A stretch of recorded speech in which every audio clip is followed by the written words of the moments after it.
Hello, and welcome back to another episode of the Whiskey Bros podcast. As always, your host, TJ, Chad, and Levi. And today we're doing it up a little bit different. I don't know if you've seen as we're rolling through the music, but we're pouring ourselves a cup of coffee. What is going on? What are the Whiskey Bros pouring coffee for? Well, we got this sent to us. This is a Invader whiskey blend. This is a whiskey-flavored coffee.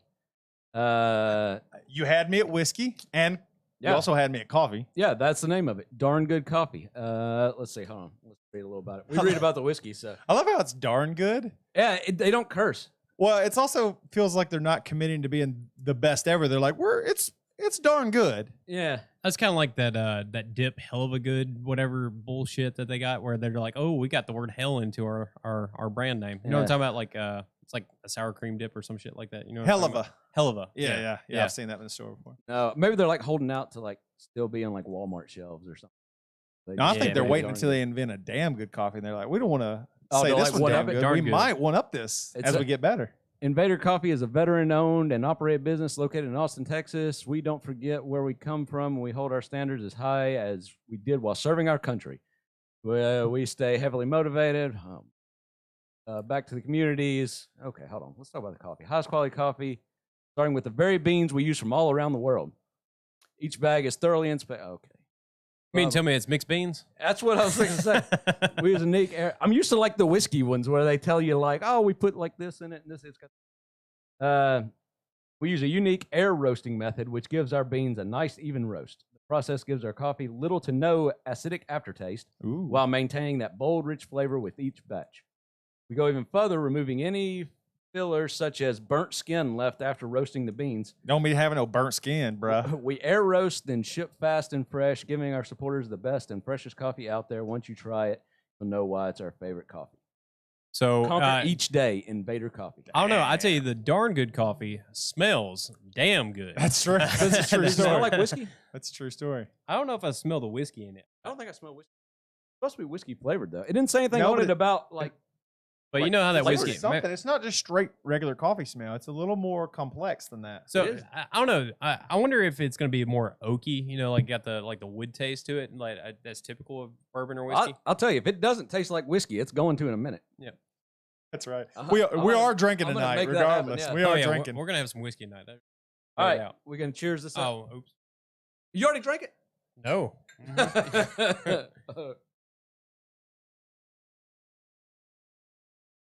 That's pretty fucking good coffee. It is pretty good. I would say it's not like super stout black coffee. It's actually got a pretty good flavor to it. Like this is a coffee I would drink black, no problem, because I typically add a little bit of cream and sugar to my coffee. But this wouldn't need any sugar. I might add just a little cream, but other than that, it's good. I don't like to add anything to mine. If I will if it tastes it's like shitty. Yeah. No, work coffee's like that. But, Or sometimes it like in the afternoon, if I'm at a restaurant, I'll say, yeah, I'll add a cream, change it up a little. Yeah. But dude, no, this is good. Yeah. And I went to Waffle House today, so I've already had like 3 cups of coffee, and this is quite a bit better than Waffle House coffee. Yeah, This what is way I was better. gonna say, what do you think? Their coffee's pretty shitty. Really? I like I Waffle enjoy House their coffee. coffee, but I Yeah. also enjoy everything about the scene and everything. Yeah, there. I enjoy the whole experience so much. Right. I get that. No, I it's wouldn't- funny. I like know people. I seen somebody. I was like, you used to work at this store and at this store, and they're like, yeah. I'm like, shit, I go to Waffle House too much. This is good. I'm picking up on some floral notes. I wonder how much better this is though because it was whole bean. And Levi got a coffee grinder and we grinded it up right before this. Yeah. Well, I'll say that's true. This is actually the first coffee that I've actually had freshly ground and then actually brewed it immediately after. Yeah. Me So too. so that's a different experience in and of itself. Yeah, no, this is damn good coffee. It's not darn good. It's damn good. Oh Yeah. shit, I agree. I'll curse for him. Yeah. I'm a fan of it. So But it don't taste like Invader whiskey, though. coffee. No, I don't taste whiskey. I'll say that. It says it's whiskey flavored. I don't know. Yeah, I don't know that. You'd have to be pretty like cautious though of how much whiskey flavoring to add. Right. To If it just straight up tasted like whiskey, no one would want to Well, drink it for coffee. I wonder if you made it like a cold brew, if you could taste more of the notes in it. Maybe so. But then again, unless you sell it as alcoholic, how are you going to make fake whiskey taste? Right. Right. That can't be good. No. Maybe they just maybe it's just got that enough like oak or something. I don't know. It's suggestive. When you talk about cold brew, when you drink like a nitro infused coffee cold brew, have you had this? So No. yeah. So a couple places, Starbucks has it, Obviously, and then White Bison Coffee, which is a brand that goes into some of these nicer gas stations. I've had that. It's pretty good. It's Yeah, good it is coffee. good. They have the nitro as well, and basically it's cold brew, but it's been infused with like a nitrous oxide. Is that? Yeah, it's something like that, but it But it comes out like a beer tap. Because that's a gas. Nitrous oxide. The gas. Yeah, but Yeah. it comes out like the beer tap, right. and then when you drink it, it's clearly cold coffee. You don't put ice or anything in it, but it gives you the same feeling of like drinking a delicious beer. yeah. It Like does. you feel like I'm in the middle of the day drinking a beer, just like the feeling. Like Yeah, it's, well, it's like you're got drunk or Well, no. like, Like just- you know how like a draft beer versus a bottled beer, like there's a clear distinction in the way it goes down. Okay. it's got that kind of I'm feel with to you. it. Yeah, So you're like, it's because kinda the refreshing in a nitro weird cold way. brew from Starbucks or whatever, it's very much like damn, that's much better of iced coffee Yeah. than you can get anywhere And else. you don't have a lick of ice Yeah, you in don't it, so have it doesn't any water ice. it down or It's anything. smooth, and I mean, even the head on it or whatever is like really good because it's got like almost like a beer head on it as far as the, Little the bit, coffee yeah. is. Yeah. Yeah. It almost looks like a Guinness stout in a way that Yeah. you get it. I hadn't had a cold coffee in a long time. Being like we're right in the middle of summer. You got to get you It's one. better. though. I don't know why I don't. Because I don't get coffee a lot in the mornings out now. Because I'm like, it's already fucking Yeah, hot. Like that's I'm right. not drinking coffee. Get you an energy drink or something instead. Yeah. Yeah. That's the way I do on hot days like that too. I'm like, But I never really Yeah. thought about that. Because you're right. There are starting to be a lot more of those White Bison coffee places around. They're here. good. They're good spots. Well, I just went there and got the Americano, Okay. and you're That's just espresso and water. right. Yeah. Yep. Right. But I mean, it tastes a lot better than just black coffee. It's Yeah. really good. Yep. It's cool. Have you guys some of those gas stations? Another one that got kind of popular there for a while was Community Coffee. Yeah, And- community coffee is good. And it's pretty good. It's Yeah. I haven't had it enough to really give it a firm opinion, but what I've tasted of it was much better than regular gas They station sell coffee. it in K-Cups too, community coffee. Yeah. Now, I've seen it in the store. Yeah, I say they just started too. It's probably a couple years ago now. Okay. But I remember thinking that was kind of a big deal. Yeah. Maybe more than a couple years. I'm getting Um, old, man. Talking about gas station coffee, surprisingly, Pilot, truck stop, is it Pilot that has dude, they have you can get 7 different blends of coffee there. I see them bringing it in that tanker truck down the interstate. They brew it up and then bring it in. that's what it says on the side. Yeah, So I don't know. as shitty as Pilot J's logo and all their stuff, the outside looks of it looks like an old retro kind of gas station. It's very nice on the inside. Yeah. Much nicer than I expected. But what's weird about going into those places is the randomness of the shit you could buy there. Oh yeah, So it'll be like normal stuff gas stations have, but then you can also buy a night helmet. Like a metal that's night not helmet. what I expected you to say. A right night then. helmet. Yeah, like a helmet a knight in shining armor would wear. Oh, a KNIGHT helmet. Yeah, yeah, I yeah. thought you meant a helmet for the nighttime. Yeah. That's right. I didn't know. I was like, does he have a flashlight on top? It's like a miner helmet. I didn't know. Okay, I got it. No, K-N-I-G-H-T. Okay. Wow. I didn't seen that there. I have seen though I will be just waiting on somebody just rolling around. I'm like, maybe I do need a CB. Yeah, yeah. Yeah, pretty cool. That's right. Yeah, that's true. There- I could probably. I bought a this little CB antenna. one point. Yeah, do y'all remember when I had a CB in my car? No. What? Well, this had to be predating me, I think. No, it was when I was driving that Impala. Oh, you had it in the Impala? Okay, I and, got and it didn't work. I could never get it working well, but I found at a yard sale a CB radio. And then I went to one of those truck stops and got the antenna that had a magnet on it. I threw it on the roof, and Was it ridiculously long? It was- Yeah.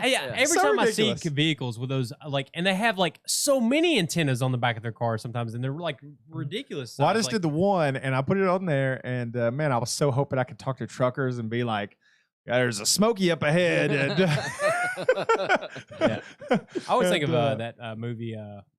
With Smoky the Bandit. no, Okay. the one with Paul Walker or whatever. Fast and the Furious? No, where he's like candy cane. Talking to that guy. Candy cane. Fuck, you know what I'm. I know you know what I'm it talking was a scary about. movie, wasn't it? Yeah, it was a scary movie where they started messing around with the guy on the CB radio, and the Yeah. truck driver hunted him down, trying to kill him. Was and it stuff Wrong like that. Turn? Nah, shit. I I'm don't gonna know. look it up. You guys keep. No idea. Yeah, I never saw the movie, but I know what you're talking about. So anyways, I was just dreaming of being able to. I think what I do is I go to, every once in a while. I go down the rabbit hole of trucker songs. Joyride. Sorry. Joyride. That's it. Oh, I do remember that movie. But there's now. so many like good trucker songs. You know, whether it's Convoy or CB Savage or Teddy Bear or like there's all these songs about just like truckers and talking on CBs. And I just part of me wants to be a truck driver. I'm not gonna lie. You probably do kind of have like the mentality for it. To just drive around and explore and be like, well, I'm going to spend an hour in this truck stop and talk to people that come in. That's right. I envision like going to a diner and like pulling a Peterbilt up there and just jumping in and eating a piece of pie as a coffee. Every time I think about like, that would be kind of a fun job. And then I drive to like Florida and I'm like, fuck that. Fuck doing this every day. That is absolutely right. I mean, your job would be driving to Florida every single day. Like, I would not do this job. I drive a lot of days. It's not uncommon for Except me to drive you're in a 4 vehicle hours in a day. way less Yeah, like that's fun a to lot. drive than a whatever I'm driving in. That's You're true. in a big ass truck. I know, terrified you're going to kill somebody Yeah. if you make one wrong false move. That's the part I'm afraid Yeah. of. There's a lot of wrecks with those things. Yeah, and then you miss your turn, and then it's like you got to find a place to turn around. Yeah. That'd be the worst. That's it. Oh, for Fuck all sure. that. Hey, Or park. I mentioned I went to Waffle House today.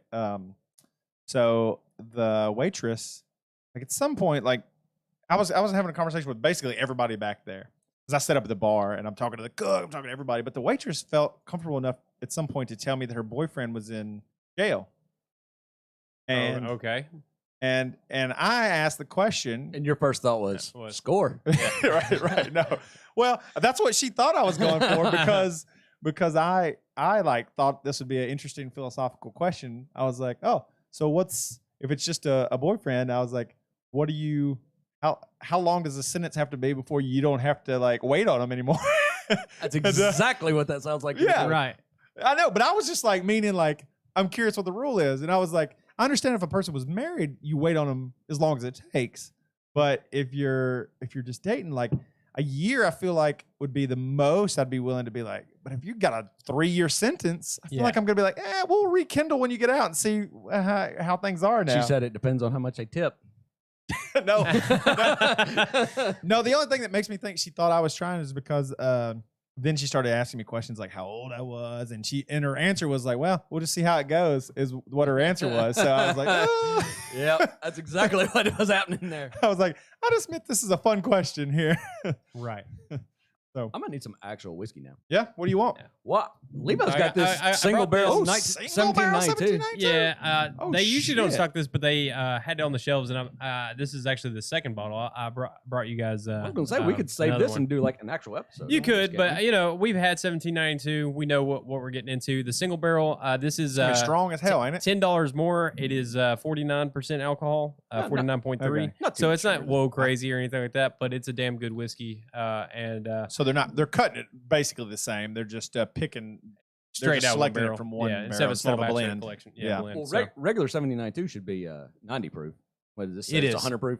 I think it's it 98. it says it on the front right there. Isn't it? No. I was just gonna see what it said on the back. In order to create a unique. But, It's good. It's real good. 'Cause I'd like to find the foolproof 1792. That's the award-winning whiskey from like 2018 or something like that for like best bourbon. The 10-year? It's I wasn't listening. I'm sorry. foolproof is what Foolproof. they call it. Okay. But it's really hard to find. But it's not super expensive either. Okay, this is from bottles that or barrels that were deemed exceptional, and then bottled Okay. individually. So they do because people just throw out the name single barrel, and every company has a little different. Or I Well, it's feel more. like they do. It should be more like choice barrel. Like they're finding the ones that Yeah. are good. This Or is This superior bourbon has flavors of rich butterscotch, caramel notes, delicately balanced with hints of fruit and toffee. or it should be like barrel select. Something like that where you're finding. I'm like looking a- forward to trying it. It's good. It's good. I haven't had any of it. Pour us up some. Okay. We got a comment on the thread commenting on the Hybrid Theory album being behind us. So yeah, we always change up. We always change up the albums back here. I usually pick before everybody gets here. So I chose Def Leppard's first album and it's hilarious. I had no clue we were going to talk about truck drivers, and the cover of there you this go, is a Peterbilt with a guitar on the top of it. That is a pretty badass thing. Right. He's hauling the guitar. Hauling And guitar, the baby. neck of it is sticking out over the cab of the truck. This is back when the drummer still had both arms, so it's pretty badass. Oh shit! And it it's was like- twice the drumming. Yeah. Now, I will say Linkin Park, that album in And particular, Hybrid Hybrid Theory, Theory was Linkin Park. one of the best albums I ever bought. Especially when I was getting more into rock and kind of coming into Right. my own and picking out my own music choices. But I would say like that one, White Pony, was a great album. Deftones? Deftones. I really enjoyed that one, Mhm. and Lateralis were kind of like all around the same time. Granted, it's the same kind of Yeah. sound, but Linkin Park, front to cover, front to back, Yeah. was one of the better albums that I've ever owned. Still, Honestly, yeah, no and doubt. it still holds up today. It's a great album. I know. I went back on Linkin Park recently, thanks to recommendation from Chad, and re-listened to Reanimation. Oh yeah, Dude, that album is so fucking it good. is good. I know, and I knew it was good back in the day, but I like it way more now. Well, and a lot of people missed it because, this Hybrid Theory came out and everybody loved that album and everybody was jonesing for a new album. And it took them forever. And when they finally did come out with a new album, it was basically a remix. Right. And so a lot of people just slept on it. They were like, fuck this. Because that was that time too where a lot of people were doing remixes. Right. And now it got, But a whole album it got of really remixes fucking and- old. And I was out of it too. I'm pretty sure it was you, TJ, that was like, this is really good. And you should listen to it. Because I wasn't going to give it any time. What either. got me was there was a track with like Pharoah Monch and Yeah. some rappers that like I knew. Yeah. So I was like, The songs are damn near like all new. I mean, the words are the same, but not even that. not even all of the words the are way. the same. Yeah, just some so of them. They're very different, and almost every track has a guest of some kind on it. Yeah, right. So, I actually really love their collabo. Let's cheers this too. are we doing this at the same time? Yeah. Try this. Do it. Yeah, let's do it.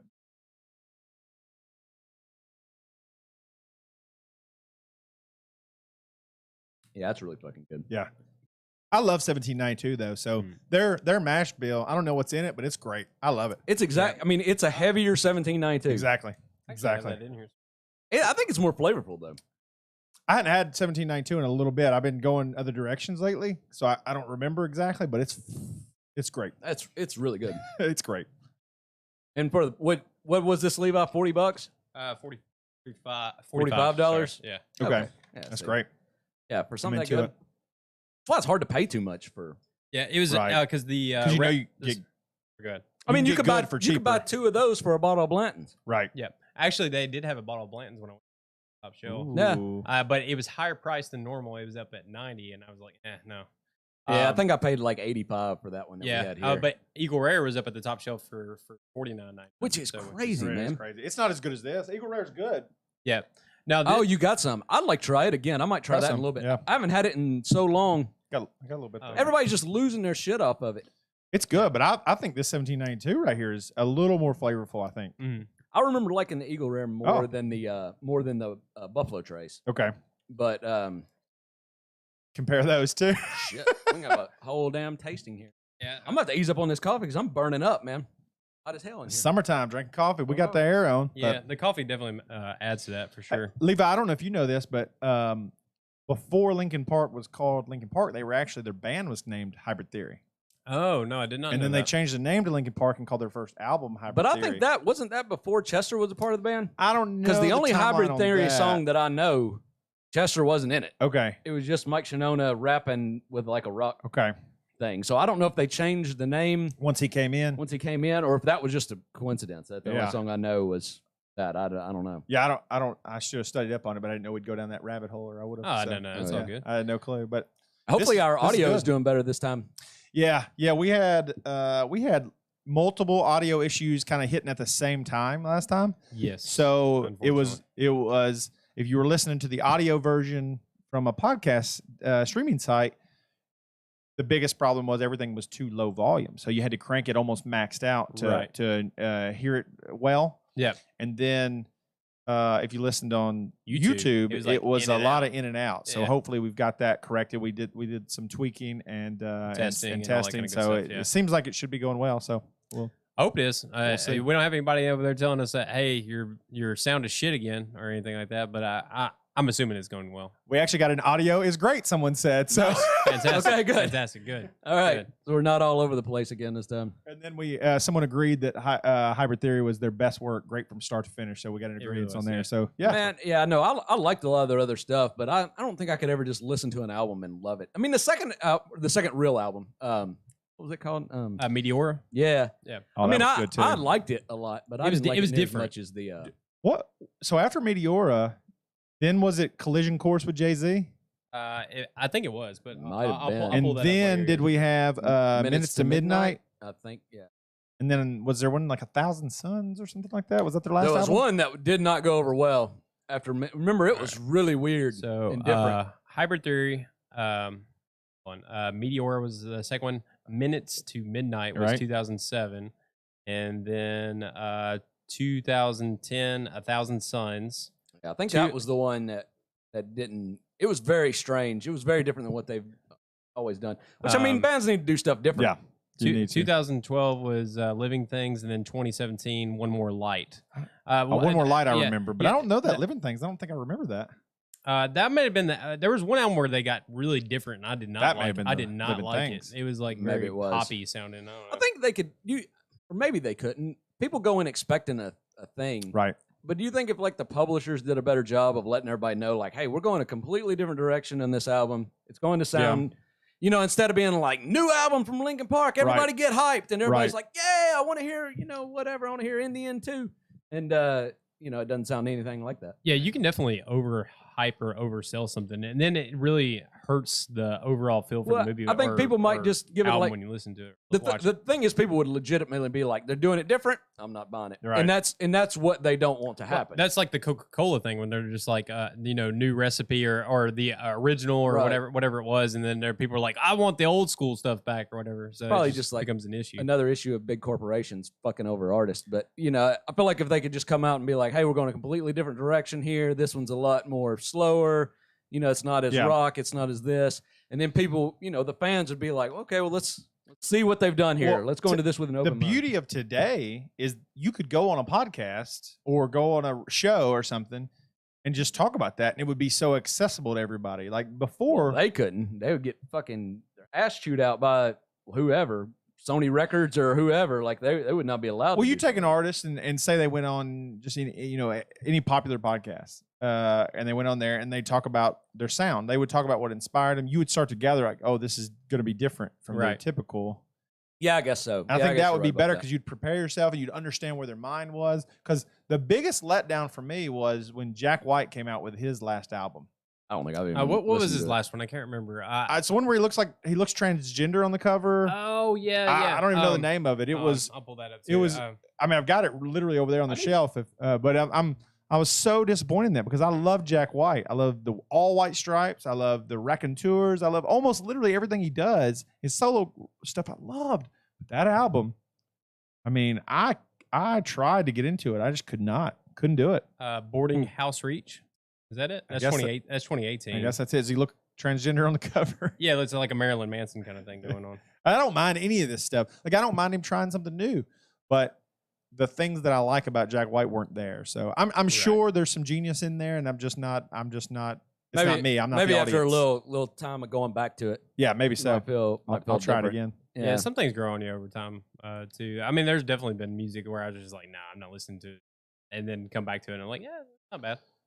Yeah, and I hated, and that's where you kind of feel guilty for shitting on them, and then you come back and you're like, yeah. a lot of I times probably it helps shouldn't me if I can listen to it with somebody else that really likes it. Right. And they can kind of explain like what they like about it, and then I can kind of start That's fair. hearing it through a different a different angle or Different lens perspective. yeah, different perspective, perspective. Yeah, and then you can kind of okay, this is better than what I thought. I'm still not coming around on you two. I'm sorry. I know. I'm not either.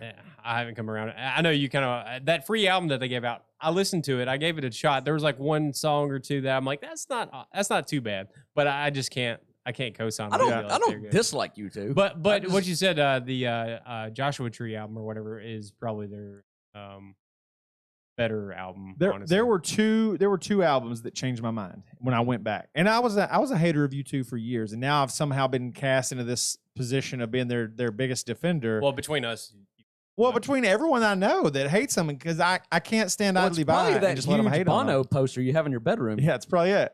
That's really weird. It's all. I mean, I touched Why does myself it have to? looking at Why, it, I know, too. why does it have to be above your bed? That's right. Yeah. I mean, why can't you just put it on the I wall gotta like get a the right normal angle, person? bro. Why is it on the ceiling? Yeah. Why does it have its own light pointed at it? Can I talk for a minute? Yeah. The 2 albums were Joshua Tree and War, and those albums are just great albums.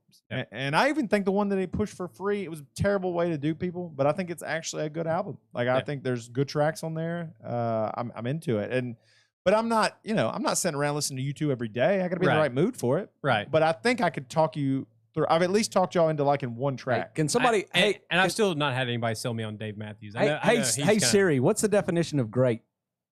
Oh, I don't. We don't have that here. I don't know. Yeah. I feel like I don't. I Nope. thought I knew what great meant. These but albums maybe I are don't. great. Oh, like compared to the other U2 albums, or compared to albums? Well, yeah. Fair question. Fair That's question. Well, anyways, Your mic is looking awesome though, dude. yeah, I do like how it's Oh decked no, out. my niece took care of me. I sent it with her. She's a very creative person, and so I sent it with her, having no idea what she would do.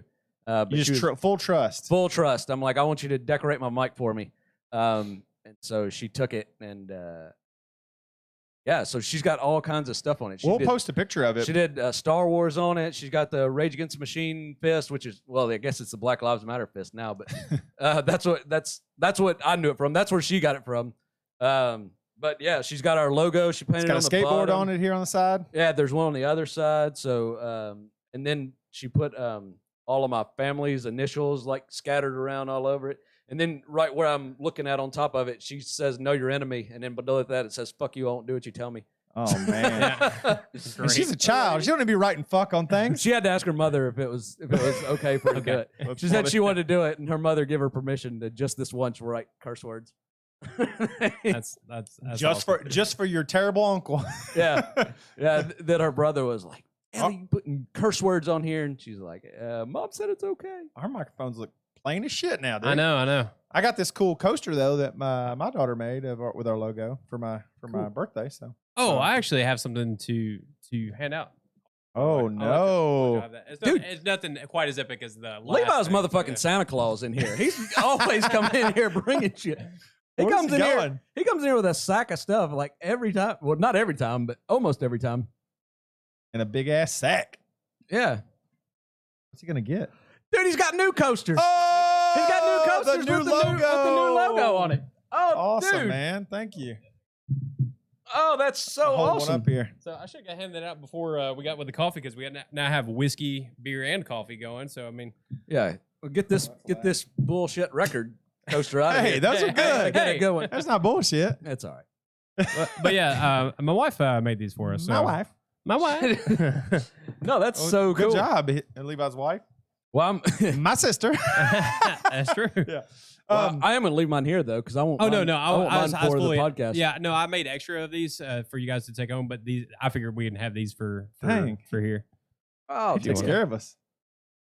Yeah, dude, and I straight up just broke my coaster at home. So Your old logo one? no, just whatever, just this random coaster that Oh. said. Actually, it said okay. it was.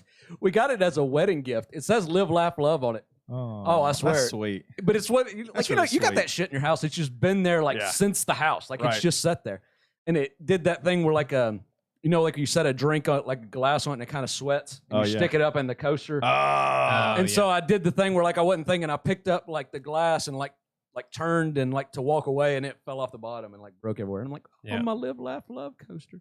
That'll happen with these too because it's that Mod Podge shit. So, but I mean, You just gotta be as careful long as with you it. don't have something that sweats too bad, it won't pick it up because this is dries everything. So Well, what's funny is I didn't even realize what it said until after it broke. Like, what the fuck does this thing What is say this? anyways? You're like, does that good thing say? it broke. I don't want to use this thing anymore. Yeah. Yeah. So what all's been up? I mean, shit. The world is. I don't like, dude. Like seriously, it's been like fucking boring since the last podcast. Oh, nothing's happened It's like since then in the nothing world. at all has happened. Like the coronavirus is like completely gone. Yep. Like, and every time I turn on the TV, it's just people holding hands singing "Kumbaya." Yep. I mean, Yep. it's just What like, channels are there's you nothing, watching There's again? nothing to talk about. Oh man. No, it's like ridiculous what's going on. Like every week, I'm like, man, I wish we were doing a podcast this week. Right. This shit is crazy. You know what? I'm glad we are too, because I had a woman reach out to me on Facebook. It's a black woman that I'm friends with, and she reached out and said, which is a crazy thing to ask, but why have I not seen any Black Lives Matter support post on your page? Which is like from the Whiskey Bros or from you personally? From me personally. Oh, I don't even know if she knows we do the Whiskey Bros, but and because I don't get into all that political bullshit. Well, the thing is like, Facebook is a terrible place to like have any nuanced opinions. Well, so I'm either like, if you're not going, it's stupid, or I'm all in on it. Then it's kind of hard to be in between. That's why, and everybody just gets on there and fucking grandstands. They all put the black dot or whatever, the black screen on Instagram and all that. And like the corporations getting into it is what's killing me the most. Right. Like, Blizzard, the video game company, they started posting, about supporting Black Lives Matter. Which again, like I'm completely fine. Like I support them too. Like they're doing good things. I don't want to sit here and like be like I'm shitting on the Black Lives Matter movement. The people that run it seem a little suspect, but the message is what I'm saying. The sentiment, the phrase Black Lives Matter has no But what I'm talking about right. is that company, Blizzard Activision, so the same company that does the Call of Duties too. They come out, saying, whatever, we support this and blah, blah, blah. And it's like, motherfuckers, like, did y'all completely forget that, like, 2 or 3 months ago, they banned somebody from winning their prize because they said free Hong Kong on their thing? And said, that's right. And we talked about that on here. And said how they didn't believe in getting involved in any of this political stuff and blah, blah, blah. And it's like, now you're fucking posting like Black Lives Matter stuff. Like, fuck you. Like, fuck you right in your fucking, like, no. Like, yeah, they're picking and choosing what they're getting behind, and then a complete hypocrisy to jump all in and stay completely out on and then different subjects. And I'm glad with the day of like social media, people are calling this shit out. But right before all this started was funny. People were calling out Bethesda because they're the video game company Doom that make or not Doom, Doom and Fallout and Elder Scrolls games and all of those. But for Pride Month. A lot of people were changing their logos to a rainbow thing. And so they, a lot of these companies, they have different accounts for different countries. Right. So they had all their ones, but then when you got to all the Middle East countries, none of them were changed.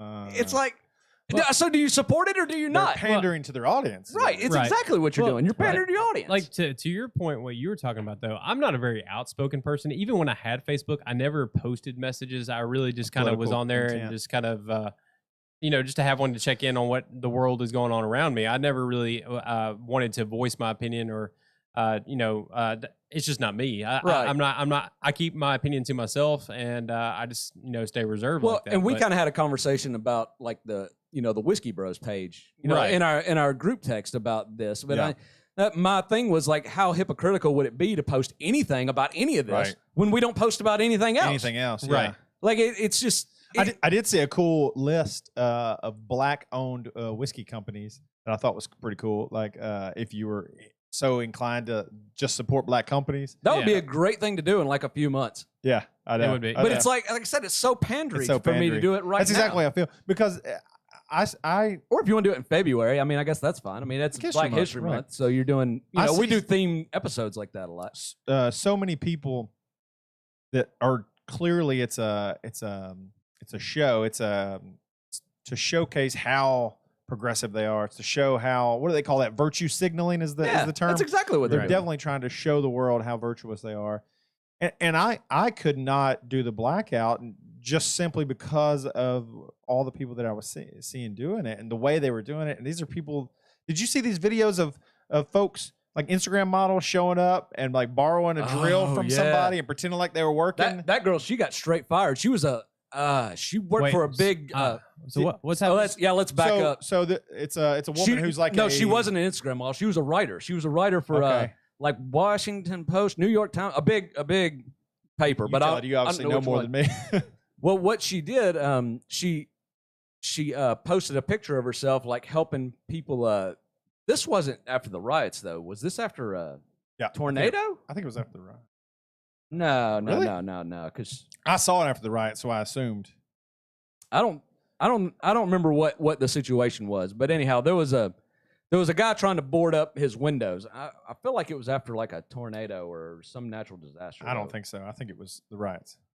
The riots would seem more impactful for this. Yeah, but it 'Cause I would don't seem know that it was Nashville but it would seem- necessarily. it Nashville would seem- was the only place the tornadoes hit. right. But I mean, it would seem bad for her. It would be like she's trying to help fix what the protesters did. Like, you don't want to go against the protesters right now. Good point. And that's what she would be doing if she was trying to help somebody board up their windows. It's like, but you're saying she trying got to- fired, so she's taking a stance well, against the movement. so- no, what she did was she jumped out of her. She pulled up in like a fucking nice car, like a Mercedes. Yeah. She gets out of her car, and this guy's like, he's got a drill and a board. He's boarding up his windows, and she asked him if she can borrow the drill, and she says something to him. So she takes the drill, she holds it up there like she's about to run a screw in there.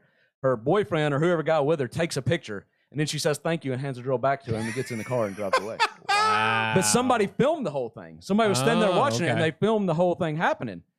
So yeah, she like straight up. But got it fired wasn't for that. just that. There was also all these people doing very similar things and then holding up like Black Lives Matter signs and then getting right back in their car after the photo's taken. Right. They were like at the protest holding up a sign, and Now, if they're Man, not, that is some shitty. it's shitty. yeah, it's shitty. God, You could dang, man. you could justify it though if you said, "Listen, I'm not good at manual labor, but my influence is the best thing I have, and I can use that for my good." I guess you could justify it that That way. doesn't justify it at all. It's a that would just stretch. make me hate you way It's a more for saying stretch, that but shit. It's a stretch, but No, then what are you doing? If you're not good at manual labor, you can still help in other ways, and you're not fucking Yeah, doing it. You're right, pretending right, to you're help pretending and to. jumping in the fucking I car get and leaving. that. I'm just saying, like, is Get that- your is fucking that the salesman logic? talk out of here.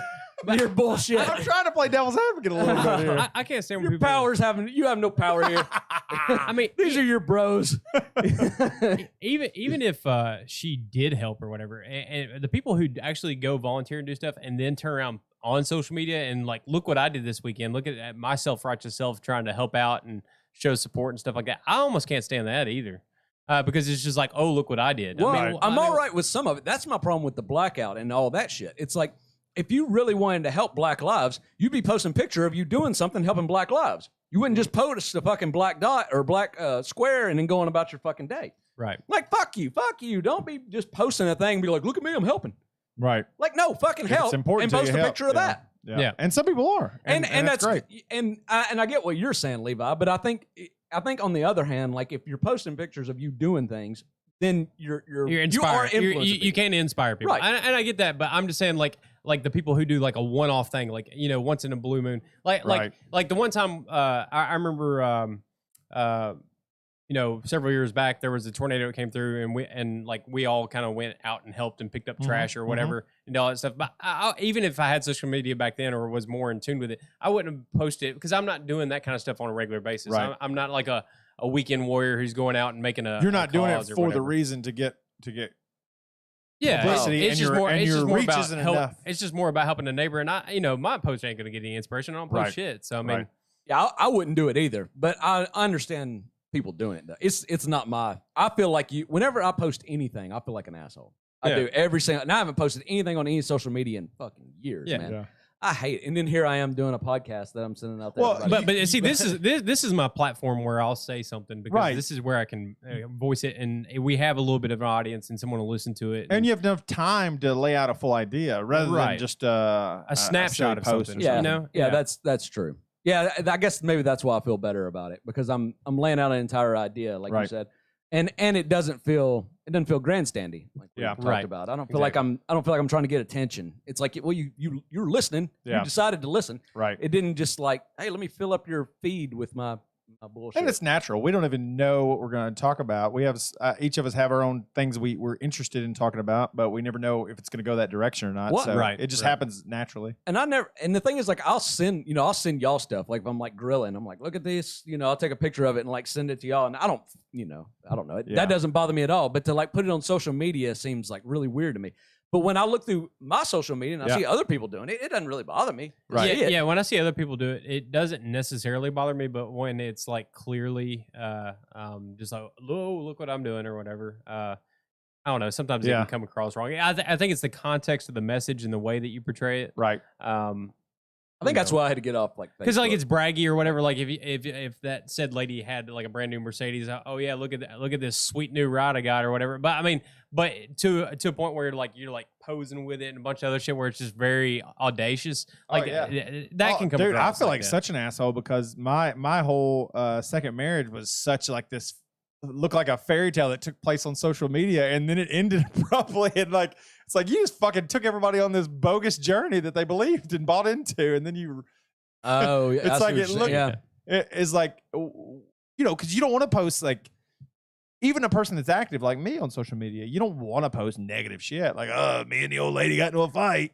Yeah, no, that's definitely the worst. But then if you're only posting positive, and then you're no longer like if something happens, everybody's like, "What the fuck? It must have been all fake." Well, and whenever someone did post like negatives, I've been off social media for a minute now, but whenever someone did post negative or whatever, it's just the comments after, "Whoa, what's going on?" And then it just turns into a full blown conversation of your problems out in the public for everybody to know. And I'm just like, why are they on Facebook posting this shit? Yeah, that's the worst. But I always feel like though when people are posting their good times, that I mean, I know there's bad times in there. Right. I mean, everybody has bad times. Right. So, Right.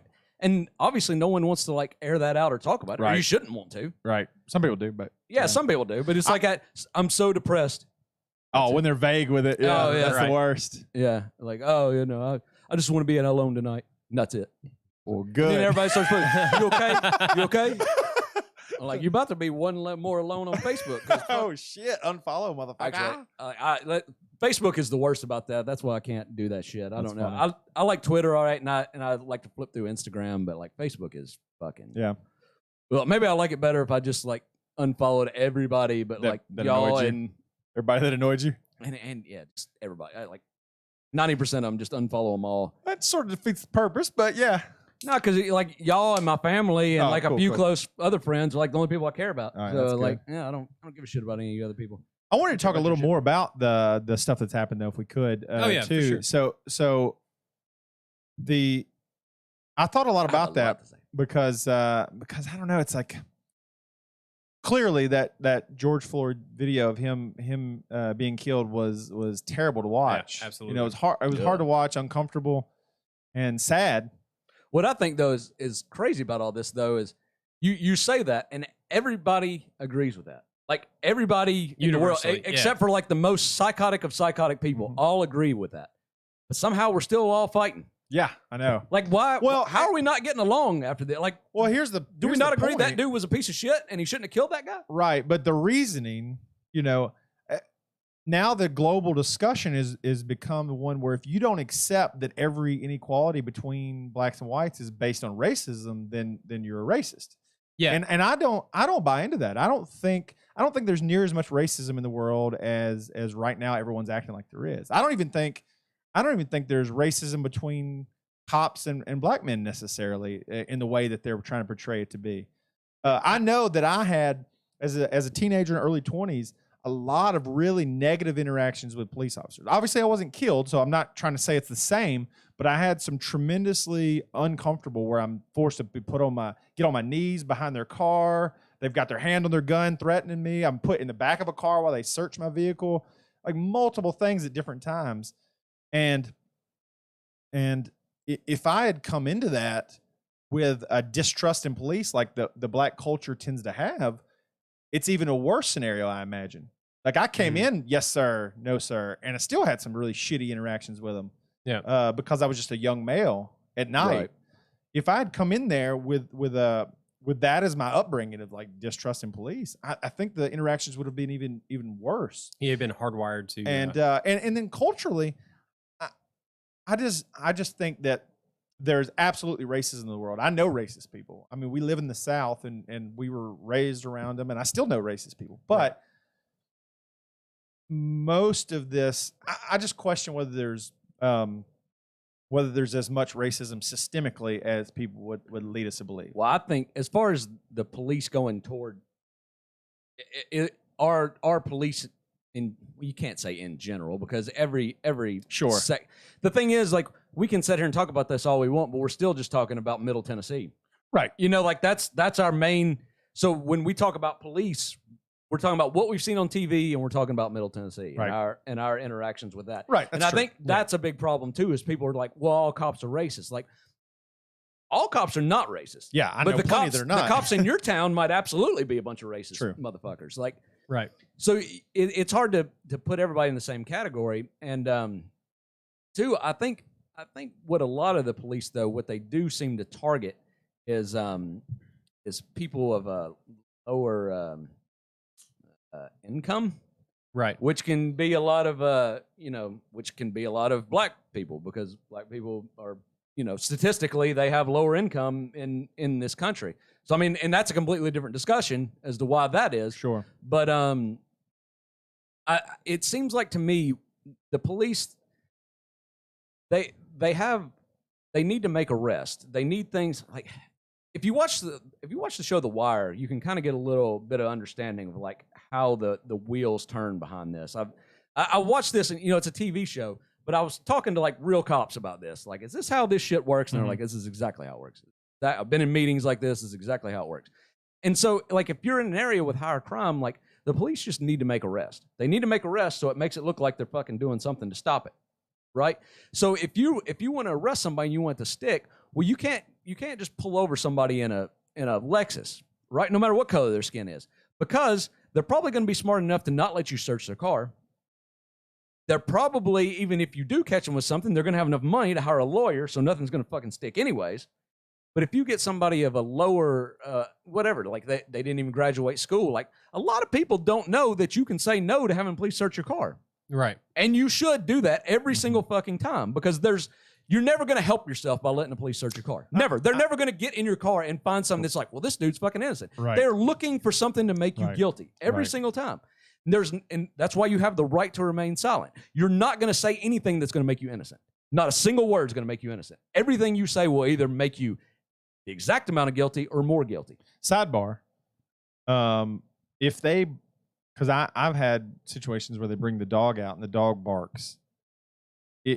Can I still deny? Do they still have to go get a warrant, or is that dog barking at the trunk enough to where they can override me saying no? I don't know. I mean, you have to talk to a lawyer about that. I think the way I've kind of studied that before is that gives them enough probable cause, because that dog is like technically a licensed professional at sniffing something out, and then that gives them the express consent to search your vehicle. I think Levi's right. Well, those dogs are bullshit though, because I literally didn't have anything, and the dog barked at the trunk, and I fucking think they know how to make him bark. I think that's their loophole. I 100% believe that they can command that dog to bark. Yeah, I don't want to stereotype that cops would do that, but I do think they do that. I know the cop did it to me. Yeah, but yeah, I've had some really good interactions with police officers too. So I'm not here to say that they're all bad either. And I wouldn't dare say that. But I do have a more negative view of them than a lot of people in my groups tend to have, because of the experiences like that. I'm like, man, those motherfuckers just get on my nerves sometimes. And, yeah. Well, when we were younger,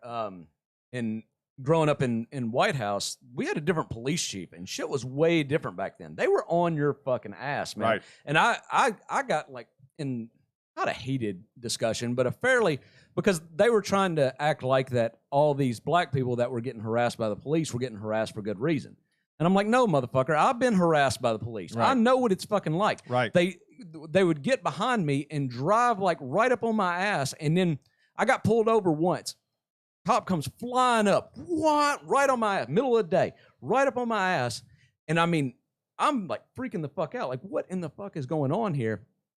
Then he flips the lights on and pulls me over, and he says, you know why I pulled you over? I said, no. And he said, because you swerved toward the yellow line. Oh. Didn't pass, didn't go over the yellow line. So you were in your designated area. He was like, I just wanted to see if you were okay. And he was like looking around and everything, like, dude, like that is fucking harassment right there. That's harassment. I was either coming home or going to work. But I mean, what he saw he saw a kid driving a car. And so if I did have weed in there, or I was doing something illegal, he had a very good chance of probably getting me to admit it. Right. Yeah. Whereas someone that was older and more educated, you don't have that much of a chance. So that's what he's trying to do. He's trying to get something, and he's seeing an easy target. I had something like similar happen. Actually, the very first time I got pulled over, I was back on Sage Road. You know, you guys know where that is. But was heading towards my first job at McDonald's and pumped the brakes because I saw a cop because I saw him up ahead. I thought I might have been speeding. I didn't know for sure. And I pumped the brakes. Happens. And he's just like, that seems suspicious. I pulled you over because I saw you pump your brakes. But he's like, I was like, was I speeding? And he said, no, sir, I didn't clock you speeding, but I just seen you pump your brakes. So it looked a little suspicious. You don't have anything on you. And I'm like, no, sir, I just, I'm 16 years old. I'm going to my first job.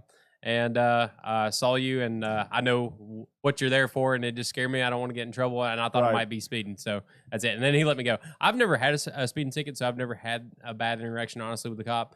There have been a couple times where I probably should have got a speeding ticket or something like that, but had good experiences overall. But to your point that you made earlier, TJ, about like a perception of something taken out of context as being racist or not racist.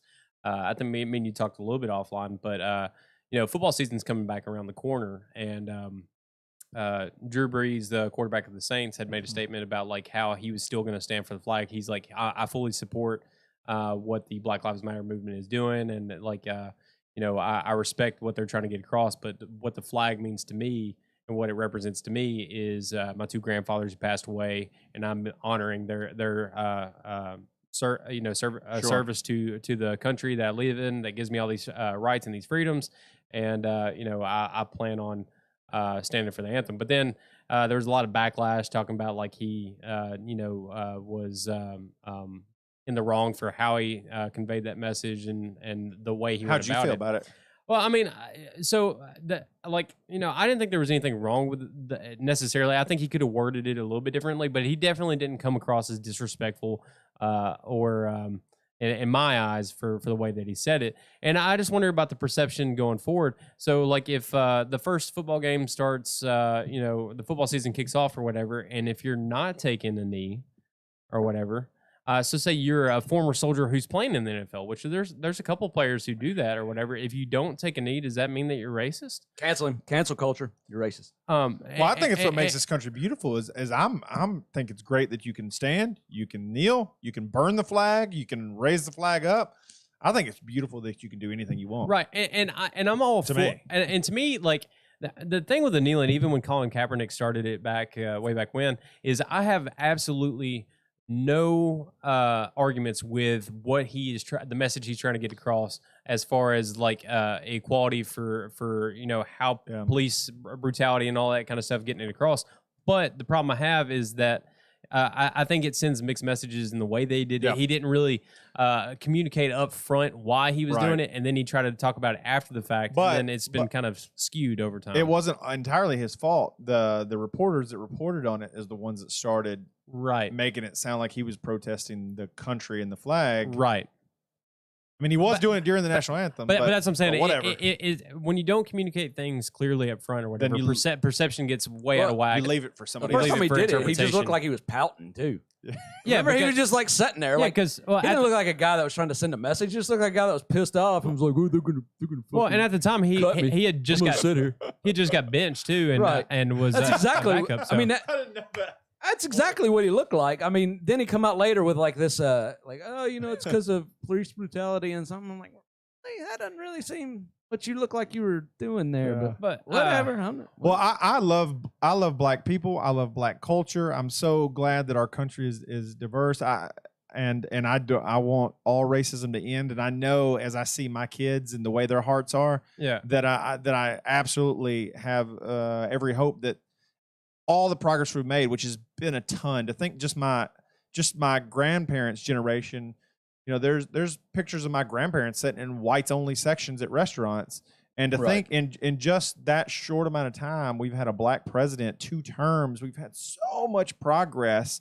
I think it's a really beautiful thing. And I know our kids are going to continue to make that progress. And it's so beautiful. And I think that's all that can happen. I mean, people are doing this, different blah, blah, blah, blah, whatever thing to like end racism. Right. Like how many racist people do you think looking at that going like, shit, I guess I should like not hate black people anymore. Yeah, like they're not saying that. Like the only thing that's going to stop racism is letting the racists die out. I mean, we just letting the older, the racist people die out. Yeah, okay. That's what it is. That not what I said? I thought you said letting the races die out. No, the racist people. Like they're just going to have to die out. You're not changing their minds. You're not. I mean, the only thing that's going to change their mind in History X situation where you stick them with a black people and make them live and work together, and then they'll probably learn something and change their mind. But you're not going to just like send a protest and block traffic and then be like, you know what, these black people really ain't too bad. Yeah. They're not going to do that. But I mean, if we keep doing what we're doing as a society and we keep raising our kids better and we keep, But I'm not going to walk around being shameful. I'm not going to personally take on the shame of slavery because I didn't have slaves, and I'm not going to. That shit is cringy as fuck when people are doing that. Right, I know, and I think that's the wrong way to approach it like that. We need to just teach our kids to show love and answer with love, and calling everything racist is a problem too. Yeah. John Bones Jones, UFC champion, had this freaking Twitter post where he's in the store. What's the clothing store? Hollister. No, he's in Hollister. Okay. And he took a picture of some jeans. And John Bones Jones is at Kohl's. Yeah, it's Kohl's. He's at Hollister and he takes a picture of a pair of jeans and it says black, and then under it says negro because he lives in New Mexico. Right. And that's Spanish for black. But he even said that. I know that's Spanish for black, but Hollister, come on. I had to explain to my daughter why they said this on here. And he had a Twitter post about this, and people ate his shit. Like, come on. Like, you live in New Mexico, for God's sake. Dumb as fuck. The word actually means black. He deleted it and everything. But, like to try to draw outrage from if you're going to John Bones Jones for any kind of inspiration or anything, though, you're in for some disappointment. Well, and the same thing. We had a national outrage over a noose being hung in Bubba Wallace's garage. Was so fucking funny. You know who Bubba Wallace is? Yeah, I saw the picture of the actual noose today and all that other kind of stuff. But I actually did not realize that. I think he's a mixed guy, Bubba Wallace. As far as like his he's black or mixed. But, I couldn't tell, but hold on, you got to tell the story though before you move on. So for anyone that didn't hear. Bubba Wallace is the only African American driver in NASCAR. Right. And he said there was a noose in the garage, which did seem really shitty. Like, the only black guy finds a damn noose in his garage. Like, I was like, God dang. I'm like, what kind of fucking asshole? Idiots. This was immediately after the. Or are you going to tell that as part of the story, as far as like the ban on the Confederate flags in NASCAR? That all kind of tied it. I forgot to mention that, but yeah, it was all the same time, and obviously there was some folks mad about that, and I thought too, I was like, man, that is really shitty because I just believed it, but then it was like there was pictures of that same thing been in there like years ago. Well, that's when I knew something was up because they said that, and I said the thing, I'm like, that's really shitty, and then somebody said that it was. They come in there and they tied the garage door pull into a noose. I'm thinking like, hold on. I've seen a lot of garage door pulls tied into a loop. Yeah. Then I started getting like really suspect. And we should also say that there was this huge, once again, grandstanding thing of like all the NASCAR drivers and all the pit crews pushing his car or running with his car or something to show their support of him. I'm like, God dang. I can't imagine being him. And like all these people are like, we want to show your support, Chad, and like them pushing that thing. Yeah. That'd be the most embarrassing fucking thing in the world to me. That's how I am. I'm gonna run with your truck when you leave. Yeah, like, I want to show your support. To support you, but I'll be drunk. But anyhow, then they showed the picture of it, and it's straight up just someone tied a loop on a rope to a pull. And then what was it? Somebody found a video that somebody took of that same garage like a year ago, and it was still there. Yeah, So somebody just straight up tied I didn't catch that part of the story. I just saw the one picture, and I was just like, "What?" It was a kind of a blurry. It doesn't even look like a noose. I mean, it looks like a loop. I mean, and that's what people were saying that, and he got all mad at Bubba Wallace. He was like, "I know what a noose looks like." I'm like, I don't think you do, motherfucker. I don't think. I mean. Dude, I remember. I haven't pulled on that one, but I bet if you do, it's not going to cinch up on your hand. It's going to be a loop. That's the point of it. Yeah. Dude, I remember when I learned to tie a noose, man. I was tying them all the time because I just thought it was the coolest knot ever. Like, it looked cool. I used it for. I actually. But I'm not hanging anyone. No. Yeah. I used it on fish hooks because I didn't know how to do the fisherman's knot, so I would make it like a makeshift version of that, I guess. But I didn't realize. Racist fisherman, you. I know, but yeah, I just didn't know how to tie knots. That was just something that it seemed like a logical way to tie it. But for me, though, in summary, my view is that racism is ugly, but not all inequality is necessarily based on racist people, and I think it's lazy, and it overlooks, to your point, some of the things like poverty and some of the things that we can really change. And I think probably some police reform can happen. We talked about in the last episode no-knock warrants and how terrible that is. And there's some states trying to ban those, and I think that's the right move. And there's a lot of things like that we could do, but sitting around stroking each other about how virtuous all of us are, and then calling everything racist, I think that's the lazy approach. That's a problem with like everything right now. Everybody wants to boil every major problem down to one thing. Like, if you could just boil something down to being racist or whatever problem, like if it was that easy, then it would be that fucking easy to fix. But it's not. You can't like, every issue is multi-layered. And now, but going back on all this though, I do think that these people protesting are legitimately protesting for good reasons. Not the rioters. Fuck them. Those are different people. Fuck them. But these people protest. I mean, they have some legitimate reasons to be protesting. Yeah, like, absolutely. There's some. I don't want to make this all like, oh, it's anti. Like, it's not that big. I mean, I agree with everything you said, TJ. Right. But at the same time, there is a lot of inequality going on, and these people are protesting for good reasons. And there is some fucking police reform. We talked about it last podcast. I mean, you just brought that up.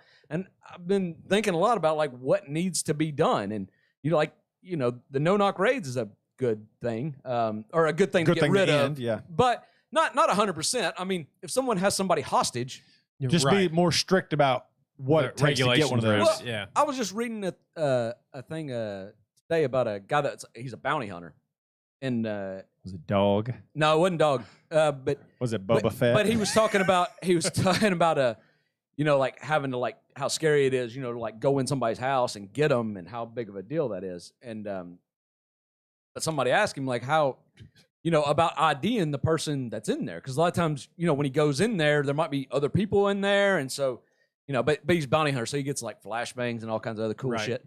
And he was like, it's a big deal. I have to be very careful who I go in there and get, because easy, man, as a bounty hunter, if I grab the wrong person and take them, I can get charged with aggravated kidnapping. Like, he can go to jail. Absolutely. More strict for him. Which again, then why aren't the police holding themselves to the same standard? Right. See, and that's the problem. Like, the police are just kind of getting away with a lot of shit. And then again, a big problem with police too is they're governed by bureaucrats and politicians who don't know what the fuck it is to be a policeman. So like, now in a lot of places they've banned chokeholds because of this. Like, well, hold the fuck on. Like, a chokehold is a really fucking good way to control somebody if you know what you're doing. Maybe just training to properly choke somebody. That's what I think. That's what I was talking about a lot. Like, I don't think the police get even remotely near enough training. Remotely near enough. They need to be. You talked about the length of the police academy and the testing that they do. Yeah, there should be no fat, out of shape policeman. Well, I mean, if you're working at a desk, but I mean, if you're on the streets and you're doing, interacting with the public and you're arresting people, there should be no fucking out of shape police officers, and they should be paid on the clock, but they should have to do regular, like, hand-to-hand training. If you know how to handle somebody in whatever your thing, jujitsu or whatever. Yeah. I mean, that's a good one, but I mean, I know they could come up with their own sort of martial art or something like that. Judo would be a good one, and even what's that one that's all about like Krav dodging? Maga. No, Krav Maga. That's going to get you in trouble. That's all about gouging people's eyeballs out. But there's the other stuff. Well, there's a lot of nut punches. I keep wanting to say keto, but that's a diet. No, I know what you're talking about. Keto. Keto. That's what I'm trying yeah. to. If you're doing that, then you're more confident in your ability to fight, and you're way less likely to start pulling out guns and tasers and bullshit like that. Right. I agree with that. And I think if they did that, so say the police, they all have to do, it's part of their training to have to do jujitsu a lot, and they're rolling around. Well, say one motherfucker's like getting angry and like hurting people and like putting too big of chokeholds on people. Like, the police are going to handle that themselves. Like, the guy's not going to go out there and get complaints on him. They're going to be like, Right. I don't fucking want to train with this guy. And like, Yeah. no one wants That's to train true. with him because That's he's too true. angry, and be like, all right, well, this guy's out. He's not letting up on a tap. He's, Right. Right. Yeah. Whenever I start getting him down, he gets too mad and he gets this and he starts Yeah. trying to hurt somebody. He got his ego too It'll much. self-govern a little. Like, they're going to self-govern this. The same thing with just doing like simunition training, going into houses, doing this, like they do this stuff in the police academy, but they do it in the academy and they don't do it again. Like, if they were doing this stuff regularly and they had to work in a team, like, that's what the brotherhood should be. It shouldn't be some fucking bullshit police union where it's like, oh, you're police from another state. Well, me and you are brothers. Like, no, you don't know that, motherfucker. Right. Right. Like, they should be part of your team. It's not a fraternity. No. Yeah. Well, it is, but it shouldn't be. Yeah. Well, this podcast, we're three guys that could just pat each other on the back no matter what we do. But offline, when we're not here, we're constantly encouraging each other to be the best version of ourselves, in our relationships, in our families, in our Being personal dads, I mean, protection. yeah. I know, Chad's Right. encouraging us to make sure we're skilled in the ways that we could protect ourselves in different ways. I mean, But something what we- you're envisioning is a police force that acts similar to how we act as a brotherhood. But yeah, because we actually hold each other accountable. Accountable. And I think accountability is the biggest issue with police officers in the regards that you were talking about, from like, police station to police station, or whatever Right. you want. I however would you like want to divvy see, that though, up. I would like to see not only that kind of training, but also training in how to diffuse situations. That's with, another with, thing. with psychology and words, because Yeah. I'll tell you, I want to, in those negative interactions I've had with police, I always go in, even if I think they're out of line for pulling me over.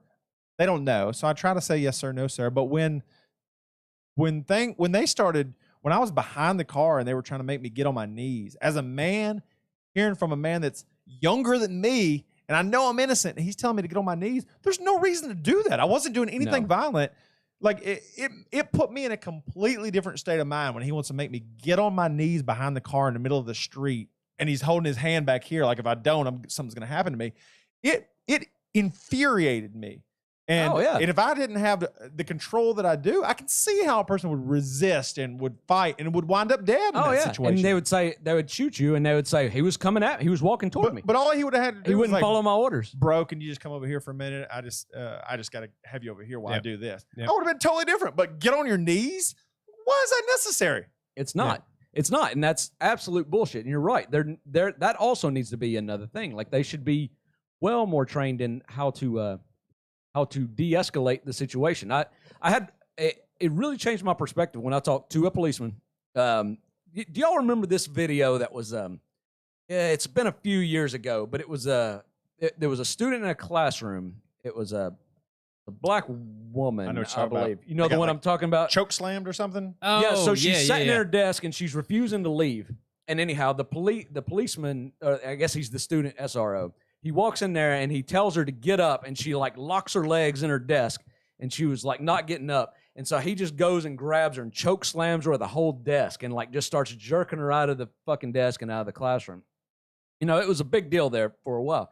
But I didn't understand. I just didn't understand a lot. So I was talking to a policeman friend of mine, and this guy's actually like a really good. He's your Andy Griffith cop. I mean, he's the cop that you want everybody to be. Like, because we're like out, and I have a gun. He doesn't even have a gun. Like he don't even. Right. He's that kind of cop. And so I'm like, what could he have done there? And my thing is like, he's telling her to get up. She's not getting up. I don't understand. Like, he had to get her out. It's a tough situation. Even though it looks bad. What was he supposed to do? And what he said to me is that cop lost that fight before he ever walked in the classroom, before the film ever started rolling.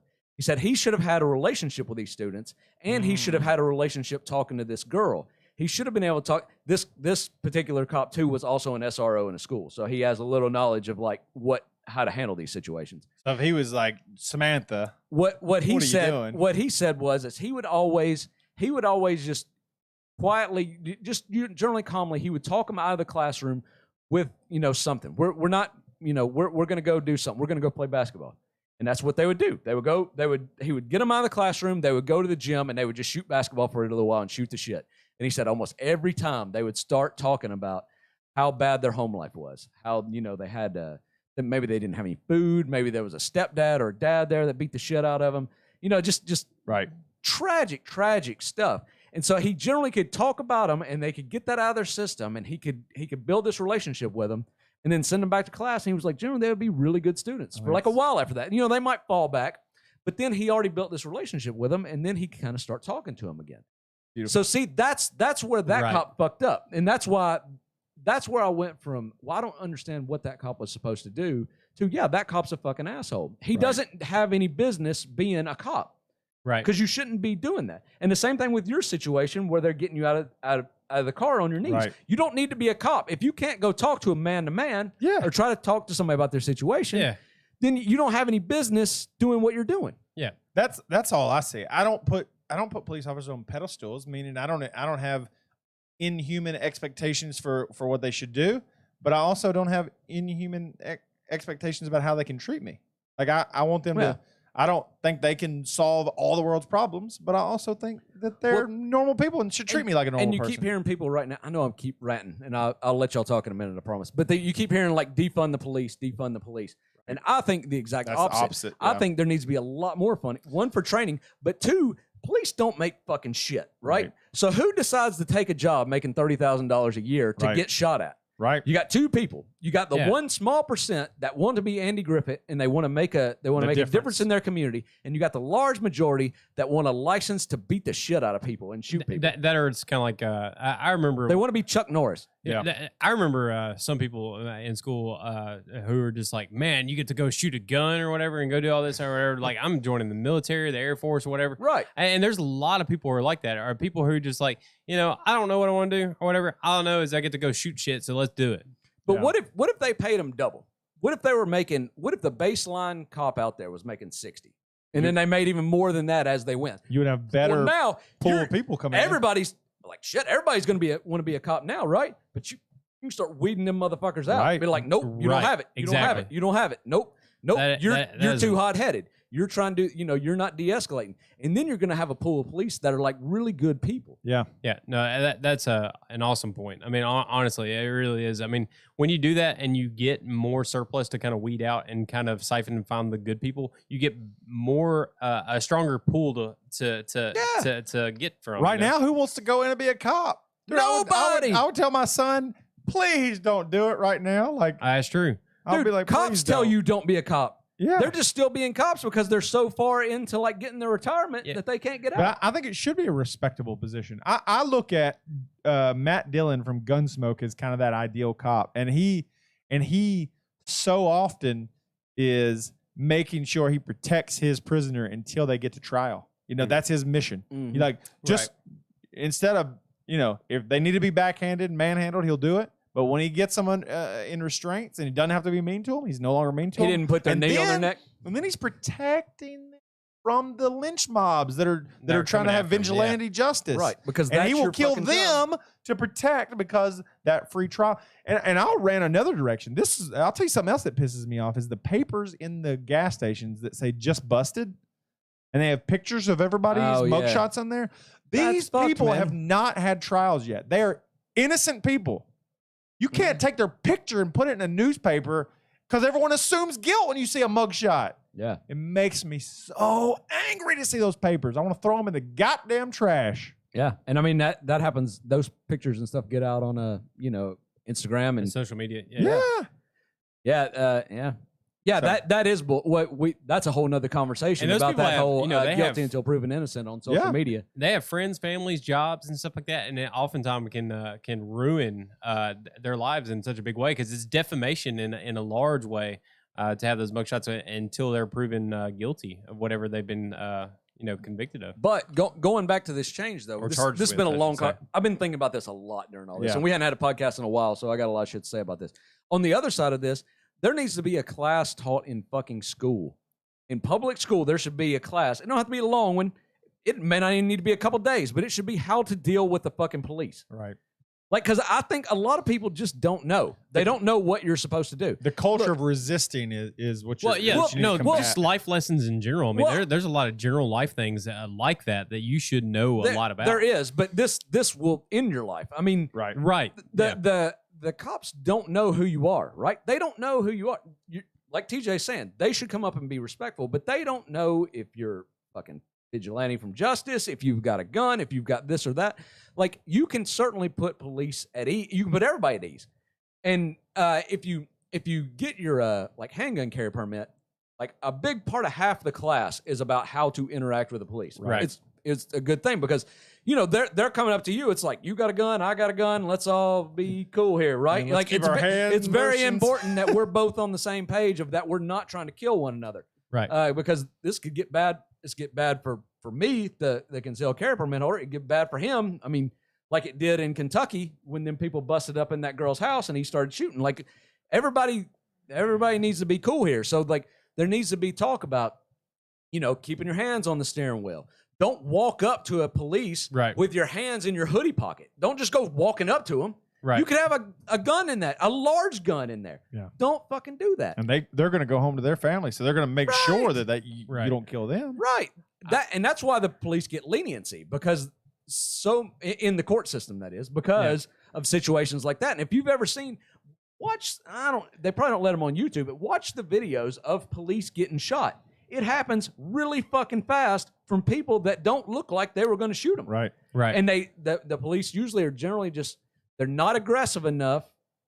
Again, they're not paying attention, and they let the dude dig in his pocket, and sure enough, he pulls out a fucking gun, and he puts a shot in them. Now, he putting a shot, like, in their belly, below their vest, or something up high, and that's all it takes, man. They don't die for 5 more minutes, but all it takes is that one shot. Yeah, right. You pull out a hand out of your pocket and do finger guns. It's that fucking quick to pull out a real gun. I think it's like what you're talking about, like because it's a general life lesson that could be life or death or whatever, and it has extreme ramifications if you make the wrong decision in that moment. Right. And I think there's always a focus, at least when we're in school, you had like a teen living class talking about, sex and pregnancy and all this other kind of stuff, because that's a one slip or whatever, and you could end up completely changing your life. So with that, pull out fast enough, you're done.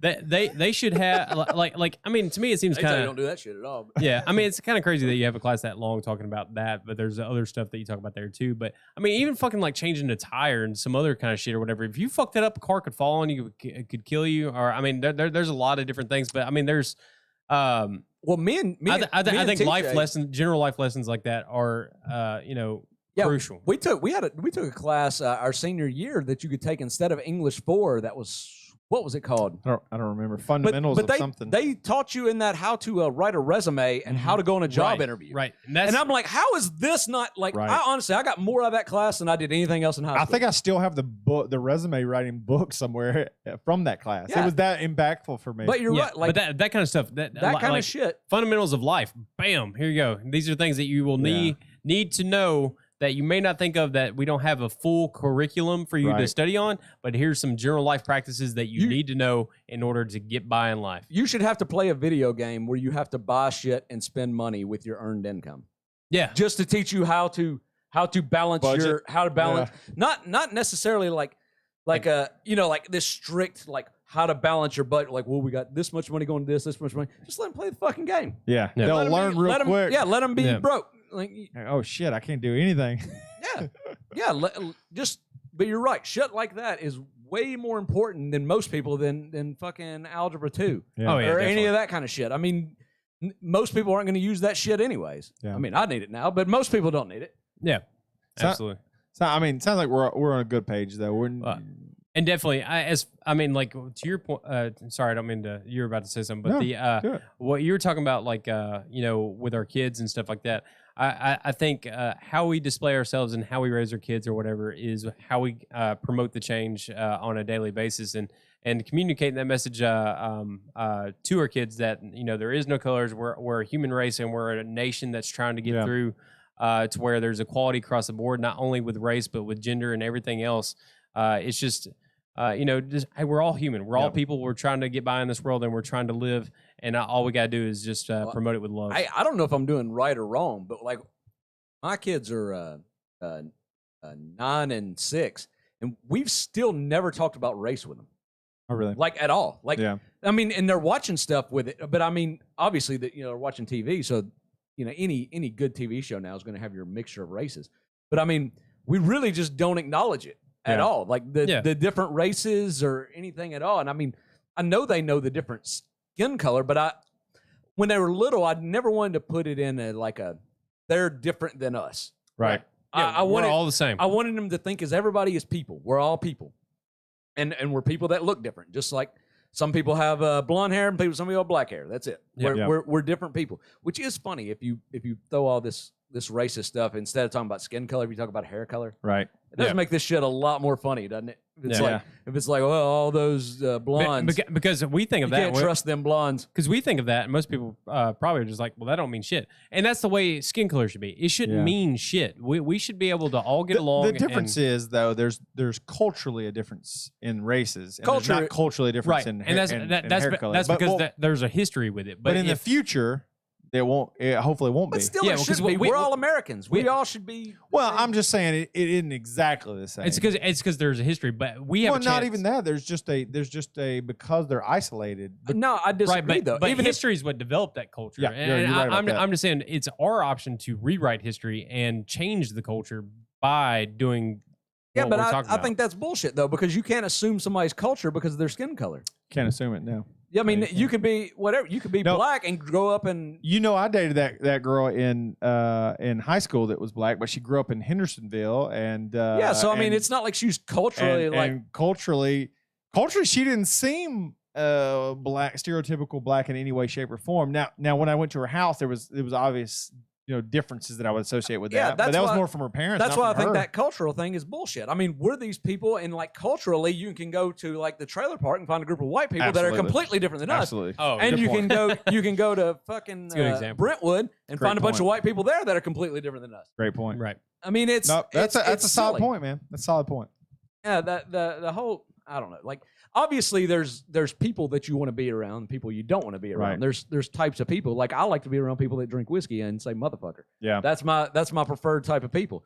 But I'm not going to judge anybody based on, whatever their skin color is don't mean fucking shit. There's a lot of black people that drink whiskey and like to say motherfucker. Oh, and I'd love to have them here with us. Yeah. Yep. Like Samuel Jackson. Well, I don't know if he drinks whiskey, but he says sure motherfucker better than anybody else. I think that's the right approach. Not talking about it. My kids, we did it very similar. Obviously, now this is going on. We've had some conversations because they're seeing it, and I've talked about it with them pretty openly about the different opinions. And my middle daughter has had a boyfriend since she was like first grade. It's a black kid, and it was funny because she'd never even mentioned it because we didn't talk about race. She just said his name and talked about it. And I didn't even know he was black for the longest because it's such a non-issue for her. You don't think she? Yeah, I'm sure you're right.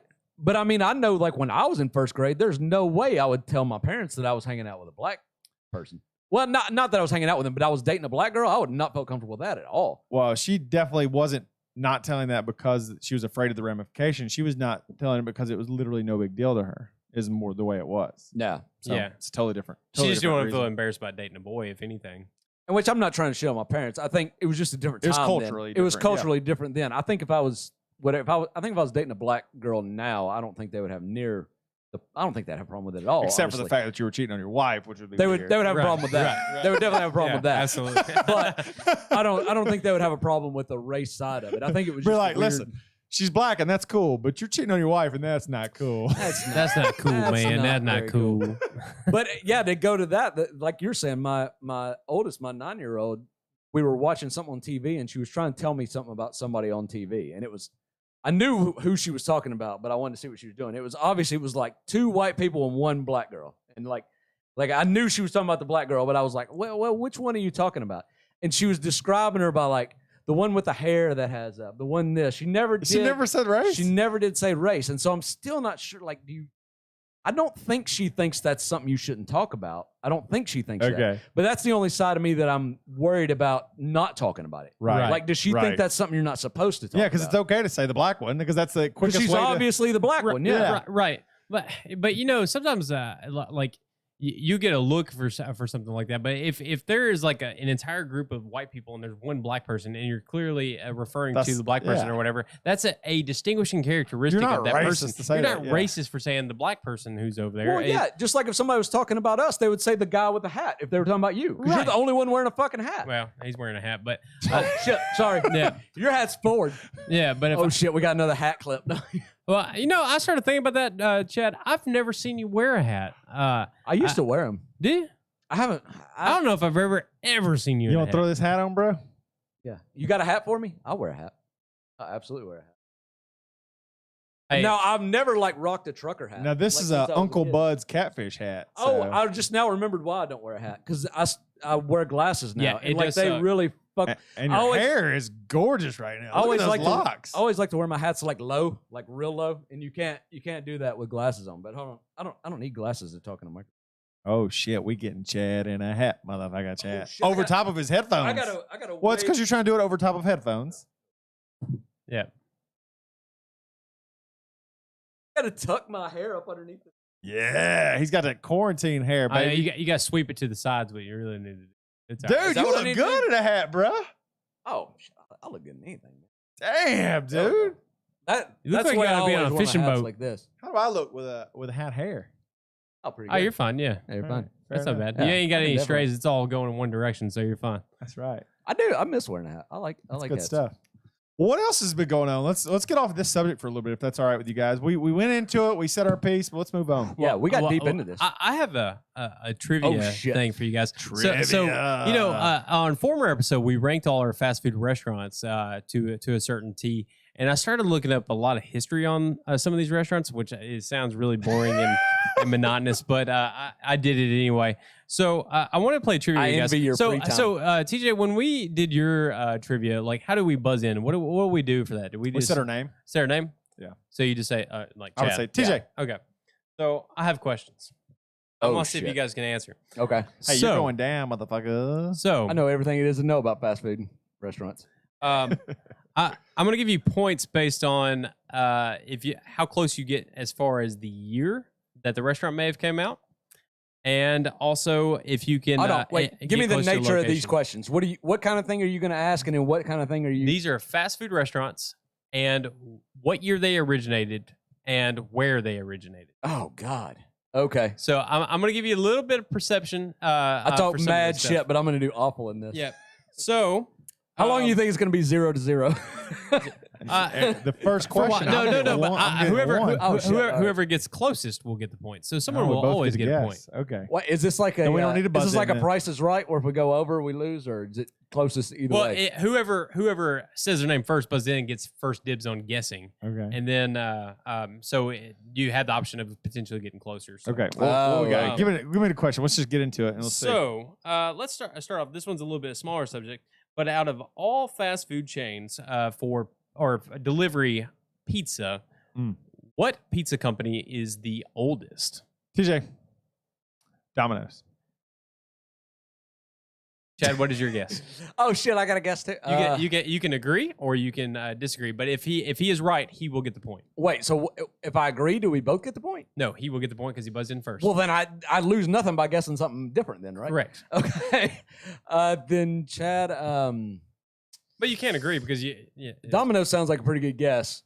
It's not going to be Papa John's, I don't think. So we're talking about we're not talking about like some weird all delivery, all your like name mainstream, brand. Okay. mainstream. Then I guess I bet it's Domino's.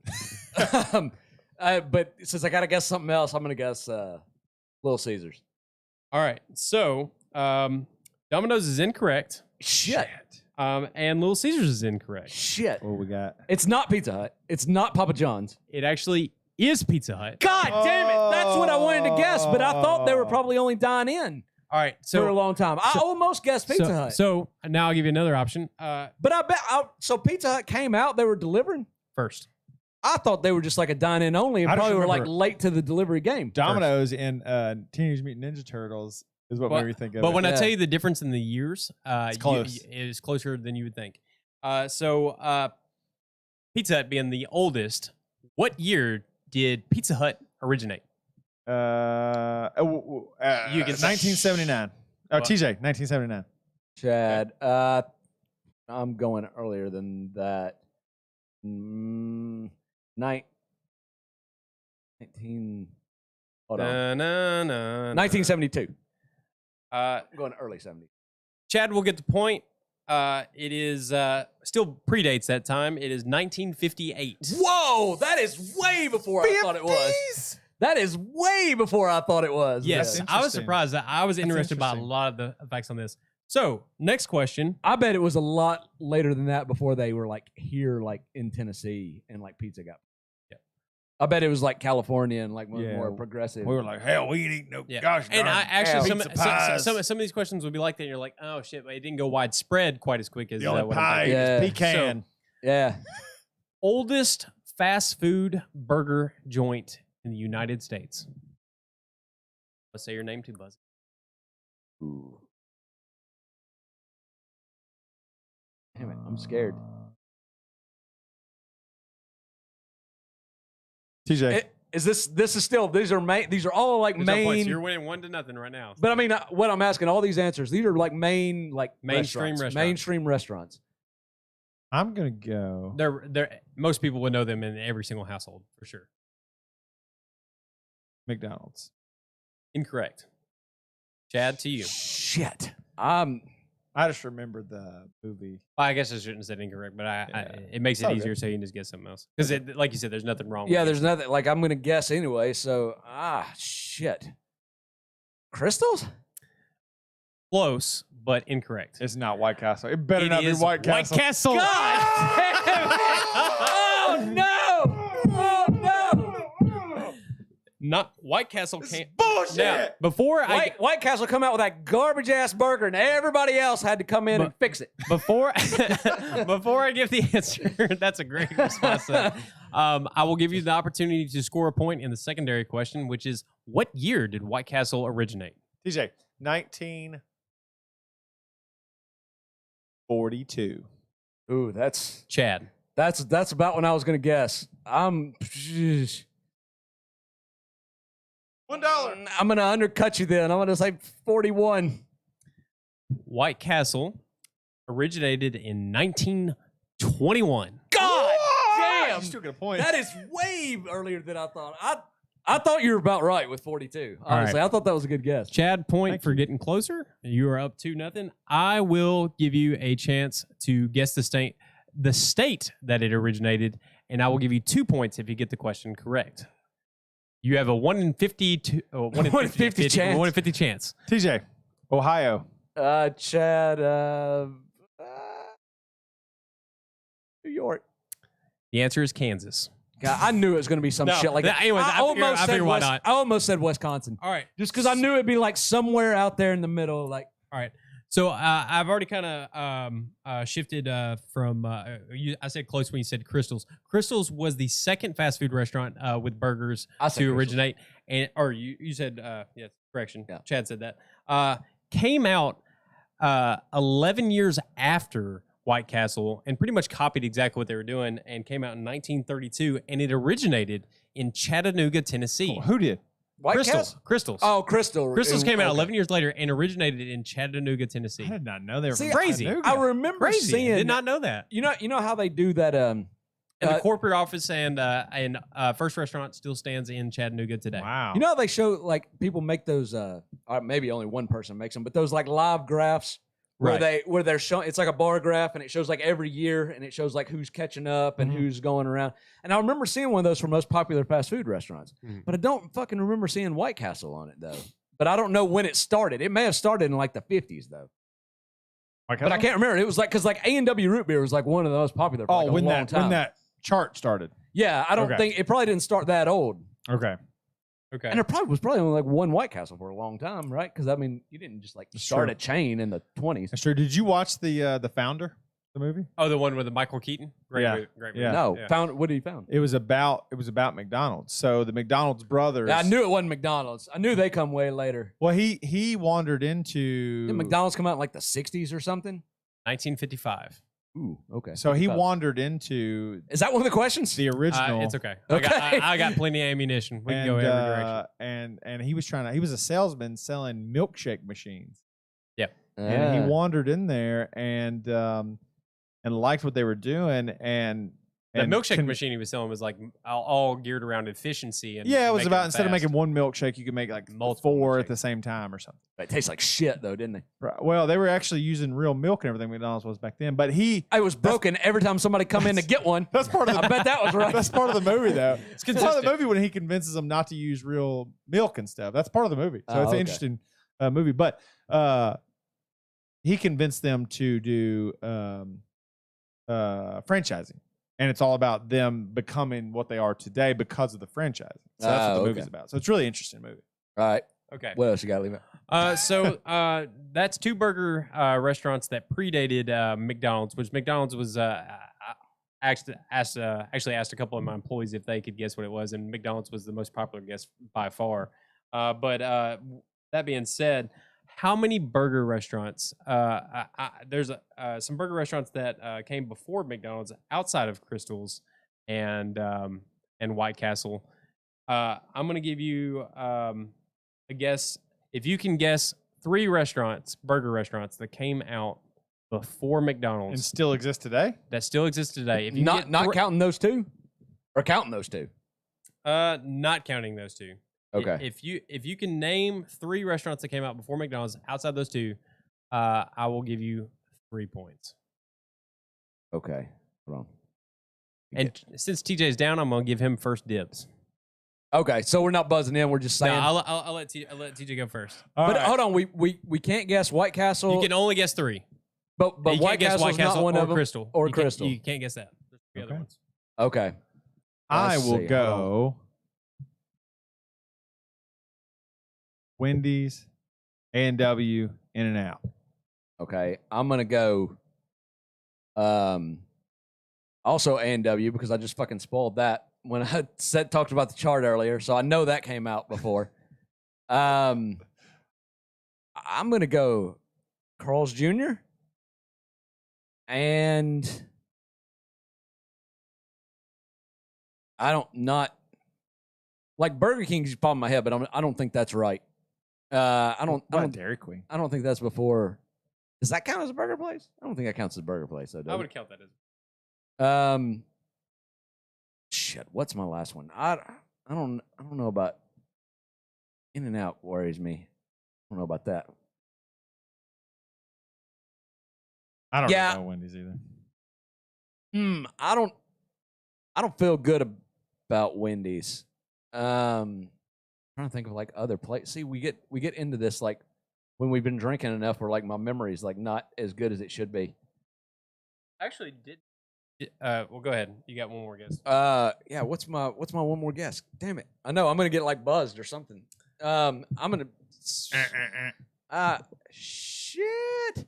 I know what I want to say. What's the not In-N-Out? What's the other one that's like down in that everybody likes? That Whataburger. Oh, Whataburger. I'm gonna say them. All right, so In-N-Out, Whataburger, and A&W. I did not have them on the list because they're not extremely mainstream and they're not more nationally known. Okay.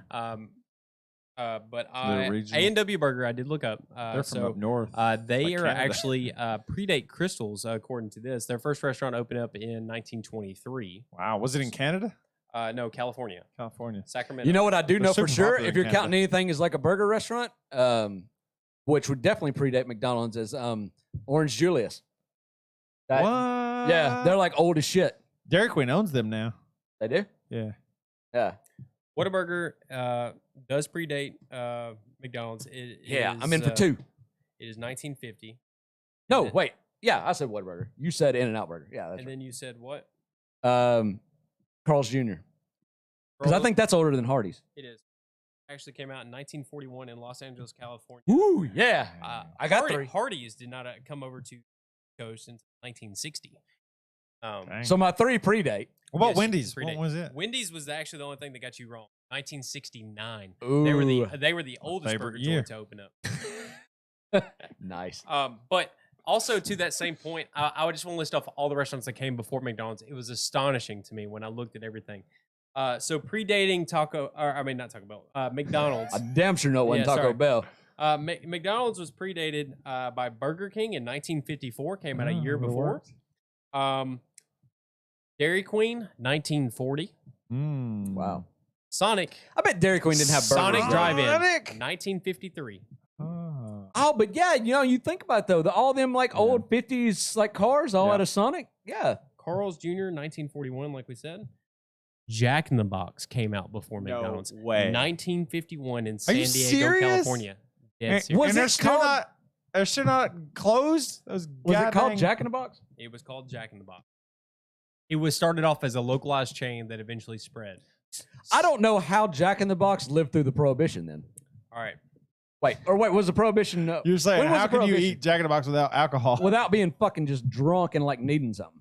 Yeah. Wait, when was Prohibition though? That was the 30s, wasn't it? Yeah, it was like So- 20s or 30s. So they came out 20s, I after. think. So people Yeah. started getting drunk, They were and then they were "Oh." like, "Oh, we got." Someone was for telling me this week that Jack in the Box tacos are better than Taco Bell. Someone said They're, that, but they're I had completely different. two people tell me that this week. They're completely different. Jack in the Box tacos are kind of their own thing, and I have eaten them. Like I've never had one. they're pretty good when you're like on your way home. It's not the worst thing you can get. So you're up to 5 points now because everything you said was predated. It's Shit, 5 to son. nothing. All right, give me another question. I know, but I'm like fucking. For this will be a buzz in. For a 3-pointer, Oh shit! the first fast food restaurant to serve a fried chicken sandwich. TJ. AFC. That is incorrect. Ah shit! Well, I'm gonna say McDonald's. That is also incorrect. I don't know. You can now buzz back in if you have a second guess. TJ. I'll go with Dairy Queen. That is incorrect. Jack in the Box. Also incorrect. God damn! For third buzz in. TJ. I'll go with Sonic. That is also I'm just incorrect. trying to pick out ones from the list that are early. Shit, I know. This question is not worth. No, you go again. What about Crystal Chick? Is that early? No, those come out when I was a kid. I remember those. They're delicious though. Then Carl's Jr. That is also incorrect. Shit. 5 points. Oh my Whoever- God, whoever they're going buzzes- up. Whoever I buzzes thought in. you're supposed to go down. The more No. Well, I'm gonna make it 5 He's points. making his now. own Yeah. rules. Oh, shit. All right. TJ. Burger King. That is incorrect. That would be so stupid if it was Burger King. Then Whataburger. That is incorrect. We didn't even talk about Whataburger. TJ. McDonald's. Incorrect. I already said McDonald's. You fucked up. Shit. What else is left? A&W? That is incorrect. No, you didn't even have A&W on the list. That was fucking stupid. I should have known not to say that. TJ.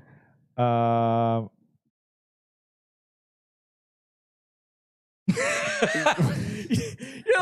like, think of any restaurant. The answer will blow your mind. Sonic. Nope. All right, I'm done. All right, I'm gonna give the answer. I think we've. The answer is Chick-fil-A.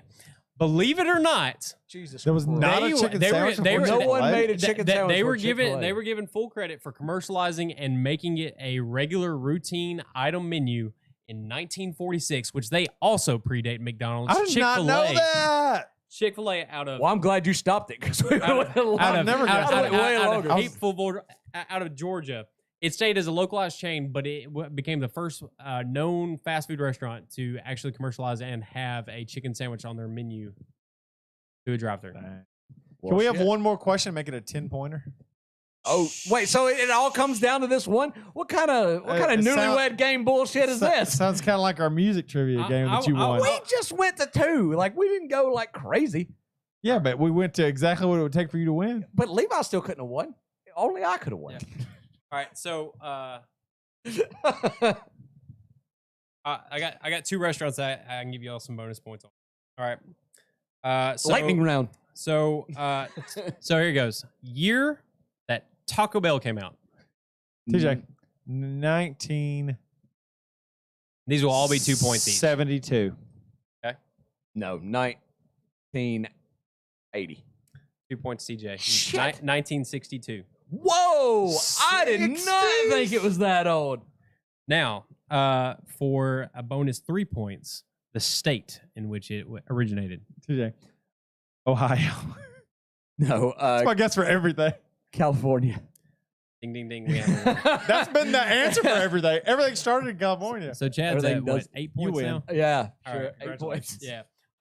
But I do have one more not just supposed to shake question hands. just for you guys too. It needs man sanitizer now. Just for fun, but Arby's. If you guys had to just take a guess, We didn't talk about Arby's. I like What are we Arby's. asking about? When did it come out? yeah, what year? 50s. Nah, later. I'm gonna go 70s. 64, and it We're was like one of the. right in the middle. Now, as far as TJ gets in Ohio, it was one of the that was one of the restaurants that originated in Ohio, as well as Wendy's. Wendy's originated in see? Ohio. Arby's is good as shit. Columbus, Ohio, to be specific. Like, we can Um, eat fast food. Arby's is kind of on up there. Where do we give Arby's on our list? I don't know. It was up there as a 4, I think, out of 5. For an 8? No, we Or- were doing letters. So letter ranking. Oh, I think it was B? I think it was an A, A. and S was the top, right? No, we didn't do an S. Oh, so Yeah, it- no, I- S was the top. we did an S on our ratings. We didn't do an Or maybe S. we just talked about an S. I don't know. We talked about it in But- the last episode, S being the top. But we Yeah. didn't do that on our rating. yeah, I don't think A was the top. I think TJ's Was A right. the top? Y'all are nuts. Also, besides Arby's, Give my hat back. as far as a localized, you said KFC. What year do you think KFC came out?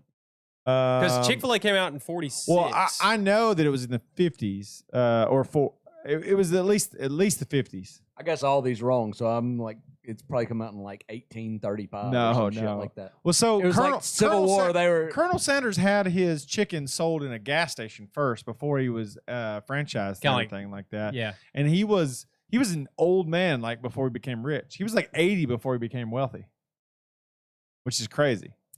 You have a good chance of this thing. I don't know. What do you think your guess is? I'm gonna guess 1952. I don't know. 55. That is dead on. Dead on 52. holy shit, dead on. Now, which part of Kentucky did they come from? Well, Now, he's- I've never heard of his the grave city. is in Louisville. But I don't. And there's the I've never- KFC Yum Center and all that. So I don't really know though. No, but that Madisonville. no, North Corbin, I never heard Kentucky. I've never heard of it either. Must be small. But anyways, that was the fun facts for restaurants that I had that I looked up when I looked at the history. I was blown away that White Castle was the oldest in That's 1921. insane to me. Blew my mind. Chick-fil-A Kevin's being the gonna love first this. commercialized chicken sandwich. They're in still hanging in 1946. there doing it. The fact that Chick-fil-A came out before KFC, I was like, the fuck? Like really? But yeah. it's true.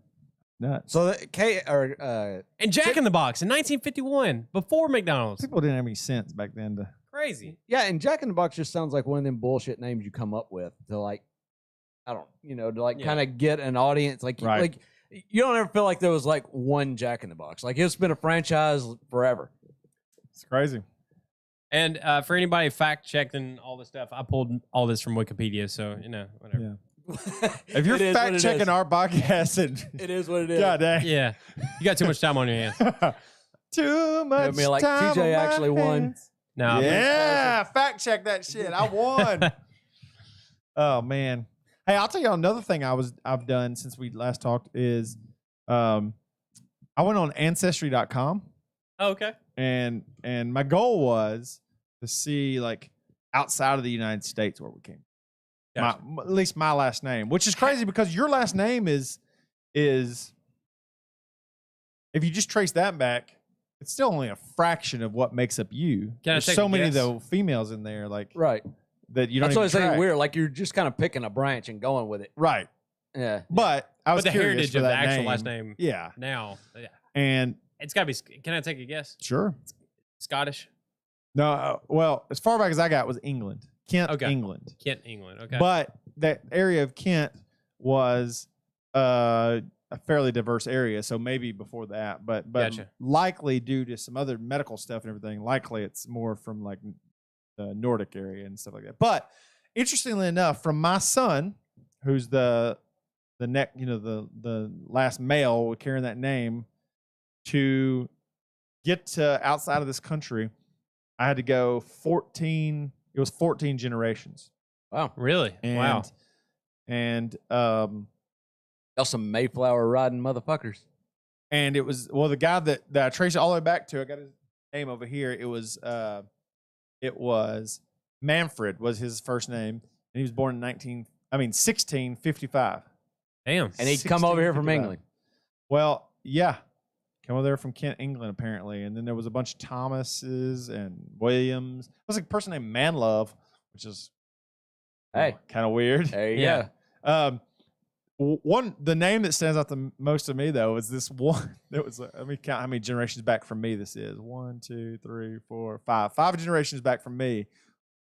The guy's middle name was Shade. Holy shit. Thomas Shade Walls. That's ridiculous. Shade. That's cool though. I like that. I know. We just name people shit. That's Just like whatever. you were talking about naming your son middle name Rampage. Oh yeah. Well, I nicknamed him that. Yeah. Because his name's Trenton, so Trenton Rampage. Yeah, that'd be cool as shit. Yeah. Or that's like Danger's my middle name thing that who was it? Cowboy Cowboy Cerrone. Cerrone did his son's middle name like that, which is cool as shit. But the thing about tracing it back to me that I realized it makes you a little bit forgiving of stupid shit you do, because if you go just 4 generations back, you know almost nothing about the person. You may know a name, you may know where they're from, but you know very. So the worst things I do probably can be forgotten in a very short amount of time in the grand scheme of life. Oh yeah, definitely. What's crazy is if you like could meet that guy, the guy that come over in 14, whatever, like you probably couldn't even understand each other if you were talking. For real? Well, because like the language has changed so much. Like, That'd you be probably have interesting. a very hard time understanding what each other was talking about. That would be interesting. Well, speaking, you said Kent, England. So I was looking up our statistics for the podcast, and we talked about a little bit about how well the last episode did and stuff like that.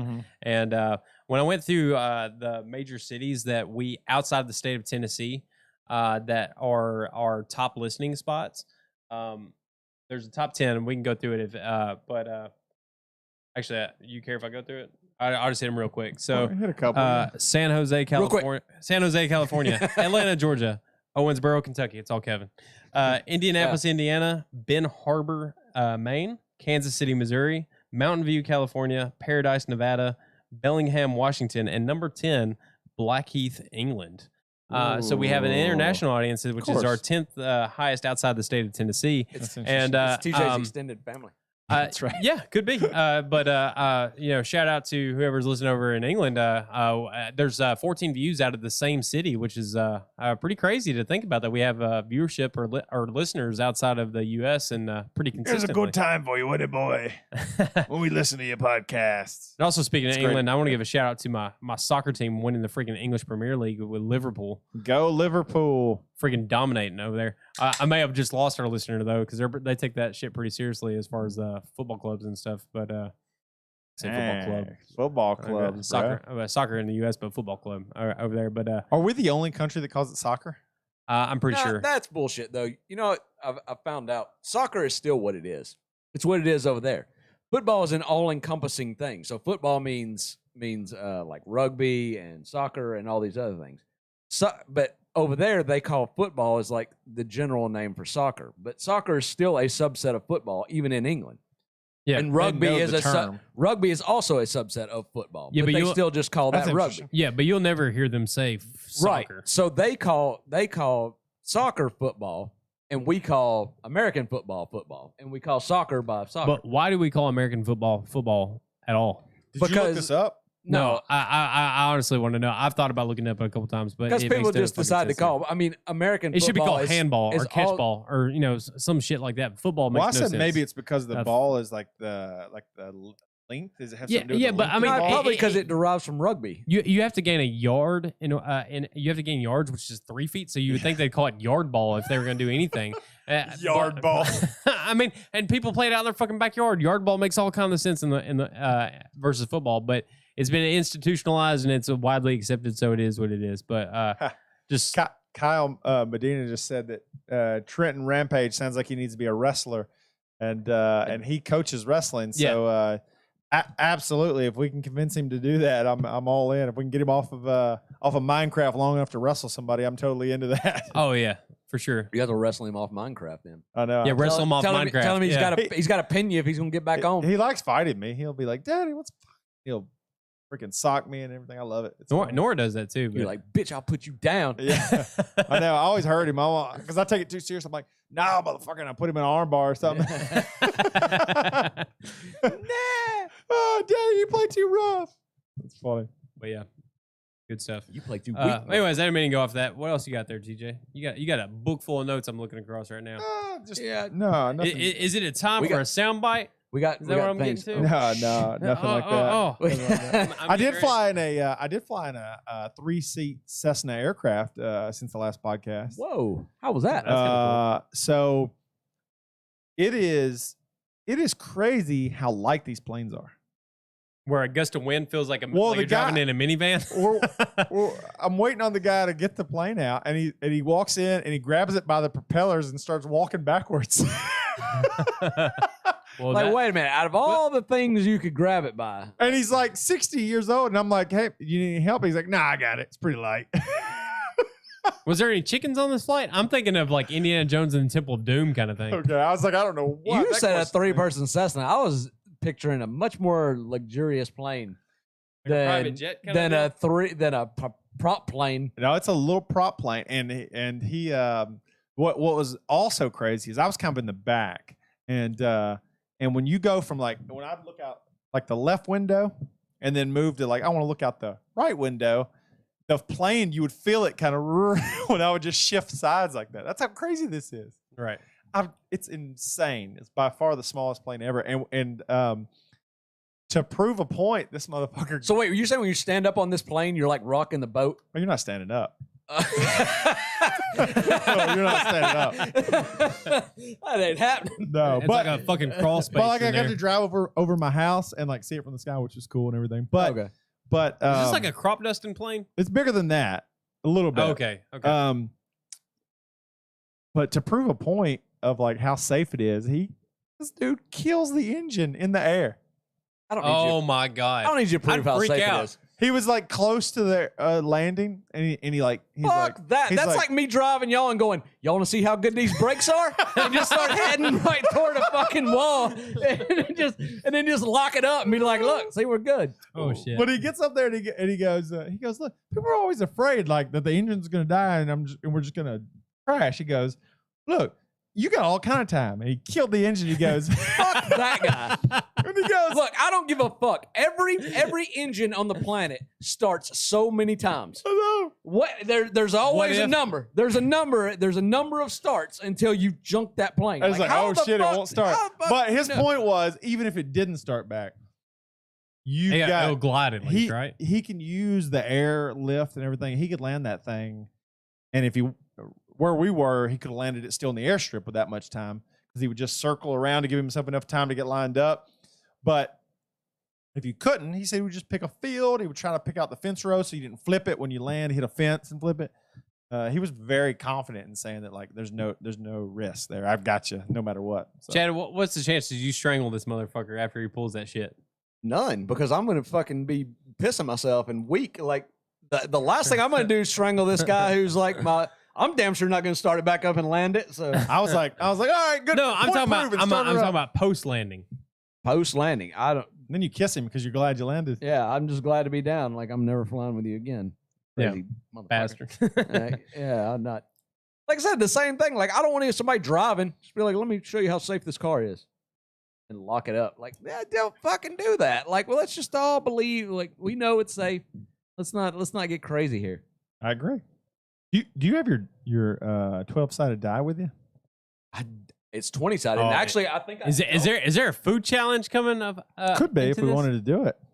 Oh, Unless it's just still left in here. I completely forgot. Oh, it is still in here. All right. I never took it out from the last podcast. Then, with that being said, food challenge. Hit the button. Oh, shit. I just rolled a 3. I'm hold glad on I a got minute. that out of the way. Hold on. Where is that shit? Should say food on it. Yeah, there it is. Fuck you, I'm not eating this. Dude, that looks fucking disgusting. I'm not doing this. Oh, that looks so fucking Now, awful. this thing's starting. There's no fucking way it could be any worse than that shit you Dude, brought last time. for this challenge, want it to be whoever worse. rolls the highest number doesn't have to eat at all. Oh, gosh, damn. Okay. But the Okay. other two do. Okay. The middle number gets the first choice on which one and they get to choose what the low number has to eat. I really just Okay. I really just Okay. want to You say get how fuck this you, works? Fuck you, I'm not eating. So what you're saying is you High- brought options. What he's saying, he's brought 2 or something. There's 3. So high number doesn't eat it all. Middle number chooses the low numbers. Well, I won last edible. time, so this is not. But odds Oh, are that I'm God. not gonna have it happen. We again. have crickets. Oh, we have fuck this. I am not eating this. we have Fuck that. We have- I am not Come on, eating this. Chad, We you have- I bitch. am not eating this. bacon and cheese flavored cricket, salt and vinegar flavored cricket, or sour cream and onion flavored cricket. I'm okay with this. Dude, If I gotta eat- I am not eating this. I am not doing Roll this. that die. You better hope you roll a high number, baby. I'm not rolling at all because it doesn't matter. I'm not eating Are you a bug. out of this competition? Dude, it's straight up a fucking bug. But it's It is- food. It is not food. In certain countries, it's delicacy. In certain countries, no. Chad, I don't even have a good point for Chad. this. All right, I'm rolling my die here. Dude, Chad. I am so not doing this. 11. He rolled Right, 11. shoot He's in the right middle. in the middle. 11. What you got? Levi? I'm not doing this. I'm not eating a bug for zero reasons. It's for your man card right now. You can have it. 14. 14. Yeah, see, there's no way I'm winning. All right, Chad. There's no fucking way I'm winning. 11 and I am not 14? doing 11 this. and 14. What do you got? Dude, I'm not doing this. That is so fucking gross. It is literally a cricket. It still has fucking antennas on its head. Chad. Come on, Actually, bruh. that antenna's coming out of this one's Hey, ass. Hey, people watching this video, let's hear some stuff for Chad. Let's hear some comments You for think Chad. she- Let's give him some encouragement. Dude, I am not eating this. Are you serious? I am not doing this. There is no fucking way I'm doing this. All right, the minute That you is do it, so you choose which one you want, that which is one I so get. So I get to fucking choose. gross. What were the option flavors Bacon again? and cheese, salt and vinegar, sour cream and onion. I am perfectly fine with pussing out on this. All right, so how about I'll choose one flavor and then you eat the other 2 flavors. I got 8 too. All Well- right, whatever. I don't know. We'll just leave it alone. What do you Where want? did you buy these at? Amazon. Amazon. I am going to do salt and vinegar. Okay. I mean, these are straight up dried out crickets with some kind of bullshit Can I try the bacon and one then? cheese sauce on them. That's All fair. right. Here we go. I cannot believe Talk about y'all what are it looks doing like this. to just the listeners here. It looks exactly like a dead cricket. It looks like you go to your garage, you find a dead cricket, and that's exactly what it looks like. Smell it. I hadn't smelled it yet. Smell it. Oh God, I don't want to. This okay, is the I bacon won't and do cheese that. one. This is salt and vinegar. It- All right, I'm gonna go first. I don't I'm gonna know do what this. it smells like. Okay. It doesn't really. It All right. smells kind of like Chad. some kind of shitty powder. Oh God, How is it? Not bad. this is no different Jeff, than you what- going out to your garage. Oh my God. Oh, he just turned the whole He bag just up. filled the whole bag. For you. It's a bug, man. Like it's a literal bug. Someone said, "Does Chad want some cheese with that wine?" in the comments. Yes, I would take some cheese. All right, let me see. That's how you fucking do it right there. Now you can't even try the salt and vinegar. I don't ruin it, the taste experience for y'all. That was the There's- one I was going to try, though. There's very little taste. If I was to going to it. be talked into it, it was Hey, going to be there's very little something. taste to it at all. Honestly, you should try one. But it's so Try much one. fucking ego to it. No, though. but Try one right there. to this, all you taste in this one, and the reason I chose salt and vinegar is that it's 2 very They're not bad, strong honestly. flavors. This, all it tasted was salt. I just tasted salt, just straight salt. God, Look, damn he's it. eating All 2 hold now. on. I'm rolling. You still would have got the lowest. bottom. Middle. I still would have been. You're the lowest. I got a leg in my teeth. Eat one of them, then. They're not bad, huh? Yeah, it's honestly not bad. No, it's not bad at all. It's a bug. It's Yeah. You're eating a Yeah, bug. you're psyching yourself out. This I am. You're Well, eating a imagine- bug. Close Imagine your if eyes you were and in just try. survival. Like it's not bad. Honestly, Honestly, it tastes like a chip. I don't want to live with the Tastes like a knowledge chip. of knowing that I ate a bug. Tastes like a chip. you've probably ate a bug in your sleep and you didn't even know it. I probably ate several But bugs. hey, in Chad, like, Chad, my life. if I were just gonna be real with you, just trying this, but I didn't know it.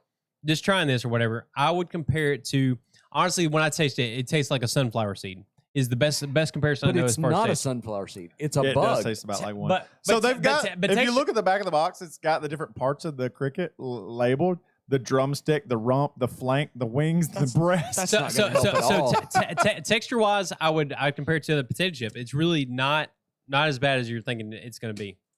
I don't think it's going to be. I get that it's not going to be that bad. I just don't want the knowledge of that I ate a bug.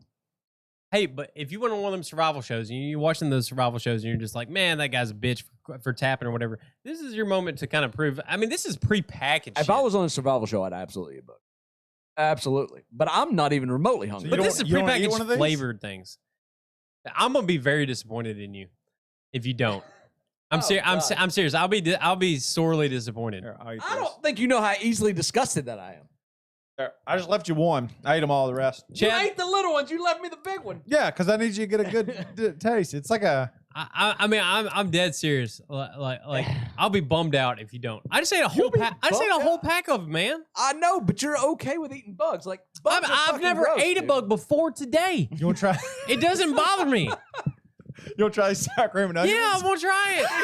I'll try it before he eats the one. Does it not make you like? Or you not be just happy with leaving this podcast and knowing that you have this up on me? No, like, you don't want to just hang this over my head. We are brothers who experience everything together. God damn it! Don't we are say the whiskey that shit. bros. Don't you fucking don't you do that, Levi? Don't you fucking put that on me, Ricky Bobby? Don't you put that shit on me? I'll take the one with the legs and everything. God. Now that one tastes like shit. I ain't gonna lie. The older I get, I'm so like easily disgusted. Are you not shit. doing it for real? I don't know. All right, we'll leave it set here and let you think about it. The aftertaste on that's better than the beginning taste, honestly. Dude, I've now ate like 7 crickets. How many fucking crickets are in this thing? It doesn't say. I can't get over like it being a bug, man. Like bug. It's a bug for sure. But it's been dehydrated so much. I mean, you ate gummies and shit that's been shaped like a fucking teddy bear. But that's a gummy. It's not just. And I would eat an actual bear. Like that's a mammal. Don't eat a bear. Yeah, I would definitely. Actually, I've had a. You have trichinosis, bear meat before. like Steve Ranella or something. Yeah, I was at some restaurant. They're called like. Was it? It was like a bite or something like that. I forget what it was. Was it that Caney Fork place down in near Opryland Hotel? They serve wild game. I don't know. I've never been there. I don't know. Great food challenge. Yeah, there you go. Respect Crickets. it. Dude, it's. I actually watched. Dude, I can't. I don't think. All right, we'll let it sit there and let you look at it. Don't even look at it. Just pop it around. Don't even think about it. But I know what it is. I know it's a cricket. But here's the thing, like I hate these food challenges. By the way, like I've never been okay with any of them. I love it, and except for the quail eggs. Like your whole thing that you got on the intro. That's perfect. It's perfect. That's funny. Oh, I hate this. That's what Kevin said. He said, "What happens to one of you if somebody doesn't do it?" And I'm like, "Well, TJ clips it and he makes a video. He makes an audio clip of it and he plays it every single episode. Time, that's right. That's what happens when you don't do it. We will add to that clip this time. That's funny. God. I don't know if I freaked out on it. I don't know. Well, Did you have y'all been to many restaurants? I know I asked this last time. I just went to one the Stony River Steakhouse with Amanda. That was our first time out. Actually, at a restaurant. Well, my experience with some of these masks is it's hilarious. Like when you go to like a nice restaurant, it makes everybody look like where the wait staff is all dressed up. It makes them look like they're in a Kill Bill movie. Like they're about ready to like. Oh yeah. Start fighting and shooting, and there's gonna be like chicks with samurai swords and stuff. That's what I feel like, honestly, because they're just like dressed up really nice, but wearing a mask, and not like a medical mask. It'll be like a black one, like with a logo and like crazy, man. It's a weird world we live in. The craziest though, it's a Calvin Klein mask. That's right. I took a group of customers to Hooters in Indiana. And it's really funny to see like the scantily clad outfit, everything, but yet like a mask on top of that. It just looks like you're in some like post-apocalyptic world. Like it's nobody nuts. got sick from titties. See, it's just like, oh, titties are fine. Just cover up that nasty mouth of yours, girl. Hooters needs to get a whole new outfit thing going. Like their whole outfit's still stuck in the 80s.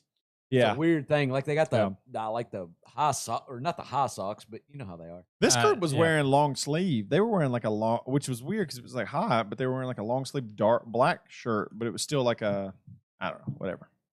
I don't know. That's where they chose. That's where they chose to go. And I ate the 4 meat patty just because somebody dared me. I couldn't. Oh yeah, I took that motherfucker down. Every time I go to Hooters, I'm like, this is just not really worth like. The burger was real. I was surprised by how good it was because I thought the same thing as you. Maybe it's got better. I don't really want to go to Hooters. Like the last time I went there, like they had changed their whole wing menu, And they were good, but I don't know. I just feel like you could still probably get better wings. I love women, but generally I would rather have people just wear clothes and give me better service. Because a lot of times at these places where they're scantily clad, you get like some shitty service. I think that generally about Hooters, but every time I've been there, if you talk to them like normal and you don't act like some kind of creeper, generally they act like normal waitresses. I was going to say, I got great service this time. So define that. But generally speaking, I don't know. Yeah, and like Twin Peaks. If you got somebody like in your group that's like leering at them or like being a fucking, being a Michael Scott, being like, look, you got any milk or like some bullshit. He said, oh, one of the chicken breasts hold the chicken, didn't he? Yeah, something like that. Yeah, Great. it's like, oh That's my funny. God. Very cringe worthy stuff there. So I watched the first episode of his new show. Space Force. Space Force. I actually watched the whole thing. It's pretty decent. The first episode, I didn't love it, man. Well, the pilot for Is it almost Steve anything Carell? is kind of rough. But as the show goes on, I mean, I like Steve Carell. He's basically playing the same character, but I actually really like John Malkovich's character quite a bit. He's the bald scientist that was on the first episode. Right. John he does Malkovich is the same character in every single show he plays. Yeah, in. and he's good. He's like Cyrus the Virus. He's just like the on, asshole from Con Air, basically. Cyrus the Virus. I forgot about Con Air. Yeah. Well, that was a crazy time for movies in like the 90s where you had those like, it's like an action movie, but it's kind of a comedy, but then it's so silly. Like, I don't know. It's ridiculous. It was a weird time. That's The Rock funny. is the best one. The Rock is like the epitome of all of them. I love The Rock. It is such a good movie. It is such a Have you good seen movie. it? Welcome to Fuck. the Rock. That movie. Yeah. With Sean with Sean Connery Connery, and yeah. Nicolas Cage. Yeah. And, Great movie. Yeah, it is good. But it's, I thought you meant Dwayne Johnson at first. No, probably, No. and it's funny that Nicolas Cage is the center of this, but the most cringeworthy movie that he was in that It's came not Con around Air? that time is Face Off with John Travolta. oh yeah, Because that was the same kind of movie. I'm not.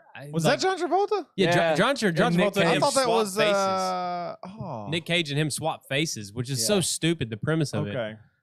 Yeah, and it's funny because Nick Cage is better at being a good guy, and John Travolta is better at being a bad guy. Yeah. So they start out being the opposite. So Nick Okay. Cage is the bad guy, and John Travolta is the good guy. That and makes like sense. it's like, well, we got to switch so like the actors can play like what they actually should be playing. Okay. Yeah. That's funny. But no, it's just weird. Oh, talking about movies, I don't hardly watch any movies, but have y'all watched this fucking movie that everybody's talking about now? This 365 Days. No, On I Netflix. saw I've never heard of I this. saw it on the top 10 on Netflix, but I've not watched it. It's like a Well, you know- because the picture of it looks like fucking 50 Shades of Grey, so I'm just like, yeah, this is not. that's what they're something I wanna that's what watch. they're definitely trying to go for. It's definitely a 50 Shades of Grey. So it's like obviously full of like sex. Like it's like kind of like I do think I heard about like it. it's actually. certainly pushing the line of like what I would think Netflix would allow. This is Yeah, without I a probably doubt don't- I probably the don't wanna worst see it. movie I've ever seen in my life. Yeah, I don't want to see it. So it's terrible and it's a porn? If you watch it for the porn, like just fast forward through, because my problem with it is like you got some sex scenes in it that are like pretty good. I mean, like I'm watching it with my wife, so like we're like, oh, let's see what like this is all about. But it's like the sex scenes happen, and I'm like, this is so fucking stupid. Like it's like I can't even like enjoy like the sex in it. Like it's so bad. Like when I would think about it the next day, I'm like, okay, this I guess those sex scenes are kind of hot, but like your mindset is so bad. It is the dumbest movie I've ever seen. And I mean, I've seen like because what are we talking about? I think Shit, you like, said like Mannequin, like was, Lady in the worst. Water, not even close. This movie Really? is so fucking stupid. I mean, It's number 1 on Netflix right now. I'm pretty sure it's number one because everybody's talking about it and everybody's watching it. Come on, kind of like Tiger King. I mean, it is hilariously bad. It is it almost like The Room? I'm- Lisa, well, I never like actually have sat and watched that movie. Like, it's awful. It's so bad. I mean, we played some of it on the podcast. right? The Room is like cringy in its own way. Like, it would But be it's hard, a cult classic too because it would be it's- hard for it's- me to think about this movie going like cult class. Dude, I want to watch it. I want y'all to watch it just so we can talk about it. But Right. like, I'm trying to not ruin like. I'm not gonna watch it, so you're I'm not gonna saying- ruin it for me. But No. I mean, I'm watching it with my wife, and I'm trying to not ruin it because you know she can watch movies and just kind of take them for what they are. You know, like this is dumb, and she and like a lot of women can watch a lot of like kind of like these romantic movies, and they'll tell you they're dumb. Like but they just enjoy them. But she'll say, like, I know it's dumb, and I know you're not gonna like it, but I just want to watch it for the thing. And so I'm trying to like For get the romance of it. Yeah, for the romance. So I'm like, I'm trying to get into it, but really dumb. Like I can't even begin to start talking to the guy's like a gangster, and his father gets killed by a sniper while he's like talking to his dad. So they both get shot, but they get shot while he's like looking at this girl. And so then he gets an obsession with this girl, and then he sees her, and then he kidnaps her. Well, this sounds already so fucking stupid. Yeah. So he finds her like just by chance and then kidnaps her. But it's like they're trying to, in the meantime, they're trying to do like these artistic kind of scenes, but they just come off as so absolutely cringy and dumb. It's like they're like the first thing that you see. So I'm just straight up ruining it. Spoilers if anybody cares about the worst movie ever being spoiled. You're kind of doing this thing where the two main characters are obviously this guy and this girl, and they're doing their separate things right now because they're trying to give you the like kind of the backstory, I guess, before they get together. And so the girl like comes home to her boyfriend who like won't have sex with her and like talks down to her. And so I'm like making jokes because I'm still, you know, like you said, it's like number one. So I'm still expecting like, okay, well, this is the part where they want you to not feel bad that this girl's cheating on her boyfriend. Like, Right. I'm making jokes like this, but it's just that bad. So then she goes to her room and decides to masturbate because her boyfriend will have sex with her. And then the guy at the same time, he's on a plane and he just decides, you know what? because he's like a rich mobster. So they were on like a private plane. He's like, I'm going to make the stewardess give me a blowjob. And so you could do that on private planes? well, apparently this guy can because he's whatever. He's like the man. He's whatever. And so there's like this blowjob scene, and they're like trying to like overlay it like at the same time she's masturbating, and but it's just so cringe. It's like these two people don't even know each other. Like, what are you trying to say with this scene? Oh, and the music. The music is the best because every single like there's like no music, but then there suddenly is for like scenes like this, but every music has words. So it's all like, so what are you doing tonight? And then like the girl's like going at it, and like the guy's like giving this like extremely like rapey like blowjob. Like, so it's awful looking. And then afterwards you get like, okay, well the girl, I guess she was kind of into giving him a blowjob. But while it was happening, I'm like, this guy's raping this girl's mouth. Like, this is not hot at all. Wow. Now, how much are they showing on Netflix? You can kind of see like side dick. Like, you're getting deep into this. Yeah. And so I had this like hilarious conversation after this. So I'm like, because we're talking about like, so they showed side dick. Like, that's weird. But my wife was like, what's probably not like actual dick. And he's like, not as actual dick. What is it then? Yeah, like a dildo. So like, I'm like, you think that's how they pitched it to Netflix? Like, no, it's not his real dick. Yeah. It's a dildo. No one's not actually getting a blowjob here. I feel like it's a stunt double. It's a stunt dick. Yeah, it's a fake dick that he has here. That's a great. I'm telling you, like, it doesn't get like. I'd like a job as a stunt dick for movies where the star doesn't want to get an actual blowjob. So weird. You have to go in and get one. And then it's like it's tough. Another day at the office getting blowjobs is a stunt dick. He finds his face is in it, so it's either his dick or he's wearing like a strap on, like.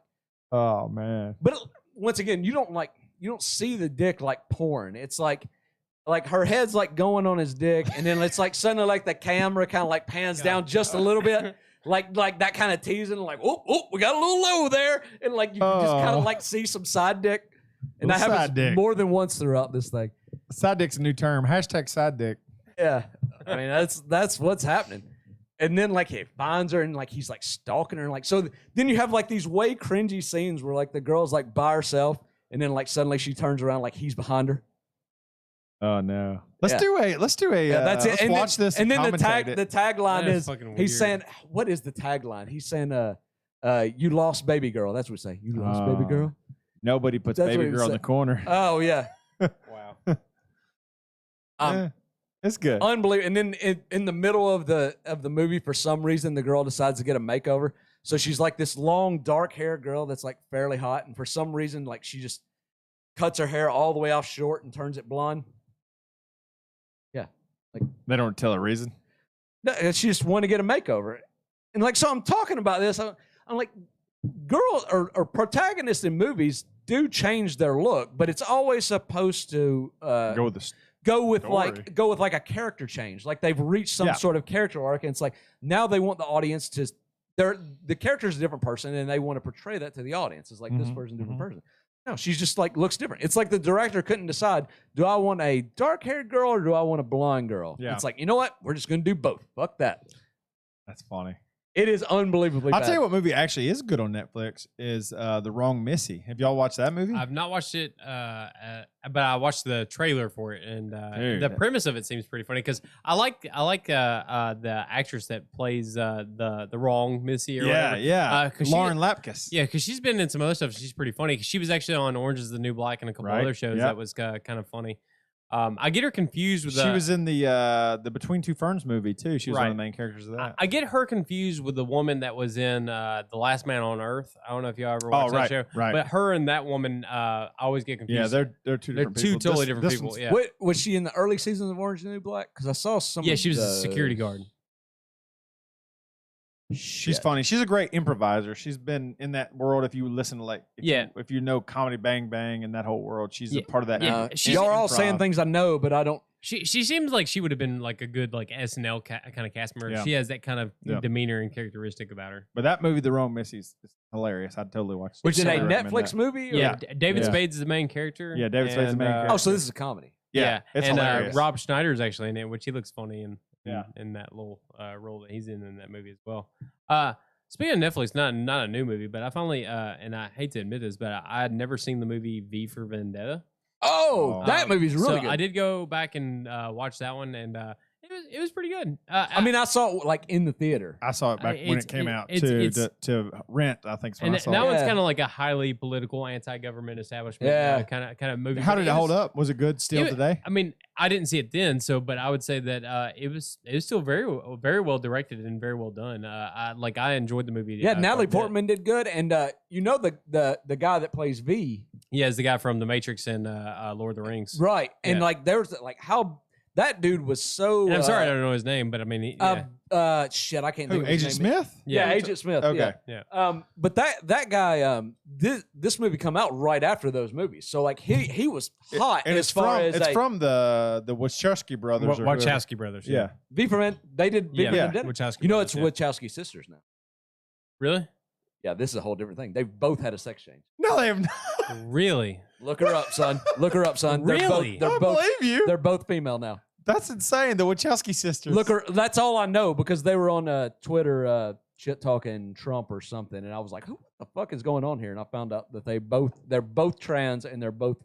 I don't know if they're like post op or Are they several years apart? Are they pretty close in age? Or I have no idea. I that's have weird. no idea. Other did than not what know I that just though. said. That I completely did not know that. But what I was going to say about the movie is that guy that we're talking about. You know, he doesn't show his face through the entire movie. yeah, right. And like that's a really big deal. And like I felt good about him as an actor because he was staying true to his craft. He was willing to do that. Right, because he didn't have to. He could write his own checks. He was so hot at that time. Well, the way he spoke, Not and physically, and I'm saying, Yeah. you know, his name and Yeah, his he was acting popular. prowess. his dialogue and monologues in that They're movie really were good. fantastic. Yeah. like you know, really, really. I'd well like to see done. it again. I haven't seen it. It was Yeah. good. I like to watch it again too. Yeah. Yeah. That's good. Actually, one of my favorite movies of all time actually was Natalie Portman in The Professional with Jean Reno. Oh, I yeah. love that movie. It's seen that? fantastic. Uh-uh. It's an older movie. Natalie but, Portman's like a young girl. she's like very young, but Really? Jean Reno is an assassin, and Gary Oldman is the bad guy in the movie. But not to tell too much, but basically he's just a hitman, and there's an apartment complex. There's something that goes awry, and it's a revenge story involving Natalie Portman. Yeah, with, that's when the Professional first time Hitman. I saw it it's a was great on movie. TV, and it was just one of them. You know, back when we had was just TV, on, yeah. and you would just like find stuff on. Yeah, and so that's what I did. And like, I got sucked right into that movie. It is I so could not good. stop watching it. And And I I'd watched say- it all the way to the end. It's an amazing good movie. And I will tell you right now, like Gary Oldman, in that Leon movie- the Professional, Yeah, right? Leon the That's Professional. technically the name of it. Yeah. Okay. Yeah. Well, the movie's just called The Professional. At least the American version of it is just The Professional. Okay. I got it on Blu-ray, but it's but his name's Leon. Leon. He's French. Jean Reno is a French actor and stuff like that. Leon. I need to put that like on the list of like movies to watch again. It's Yeah. good. I want to watch V for Vendetta again, too. Gary. Yeah, that one too. What I was gonna say though is Gary Oldman is fantastic great in that everything. movie. He's in. Fantastic in that movie. He's a bad guy. You know who we're talking. I know Yeah. him. Yeah. He's like he can play any character. Yeah. I've seen him in some And he other won movies. a Academy Award or an Oscar for his role as Winston Churchill in that movie. Oh, the key. No. No, I know the movie you're talking about. but yeah, he plays as Winston Churchill, and I cannot think of the movie, but it was just maybe in like 2015, 2016. It was not a long time ago, but he won. an award What for movie Best was he Actor. like crazy ridiculous? Was he in like Fifth The Element? Fifth or Element? something? Yeah, he was Korg or Yeah. Zorg. the Yeah, bad he was guy. like just a ridiculous Dang. human Which- being. Yeah, Which Fifth Element, honestly, to me is one for of a your long favorite time movies, was one of isn't my it? favorite movies. Yeah. it's very good. I love the. I've not seen that everything either. about I that didn't one. watch Man, I'm the worst about movies. I've not seen any of these fuckers. Well, I'm bad about it now because I just don't have time. But I'll listen to more music and watch a lot of live concerts. hey, everybody has their Fucking- thing, man. I know. Hey, I want to tell y'all an experience I had that's non-movie related. Uh-oh. Can I tell y'all this? I'm slightly scared and slightly excited. It's so I told you guys I was interested in the San Pedro Cactus. Yeah, I told you this. So Refresh me. So I'll tell you, I read a book called The Doors of Perception by Aldous Huxley. And in this book, Aldous Huxley talks about he was already a famous author. And Yeah, he, what's some of the other books? Just for he, reference he for did anybody listening? he did the Island. Yep. And I mean he was very he was Is that a Leonardo DiCaprio movie?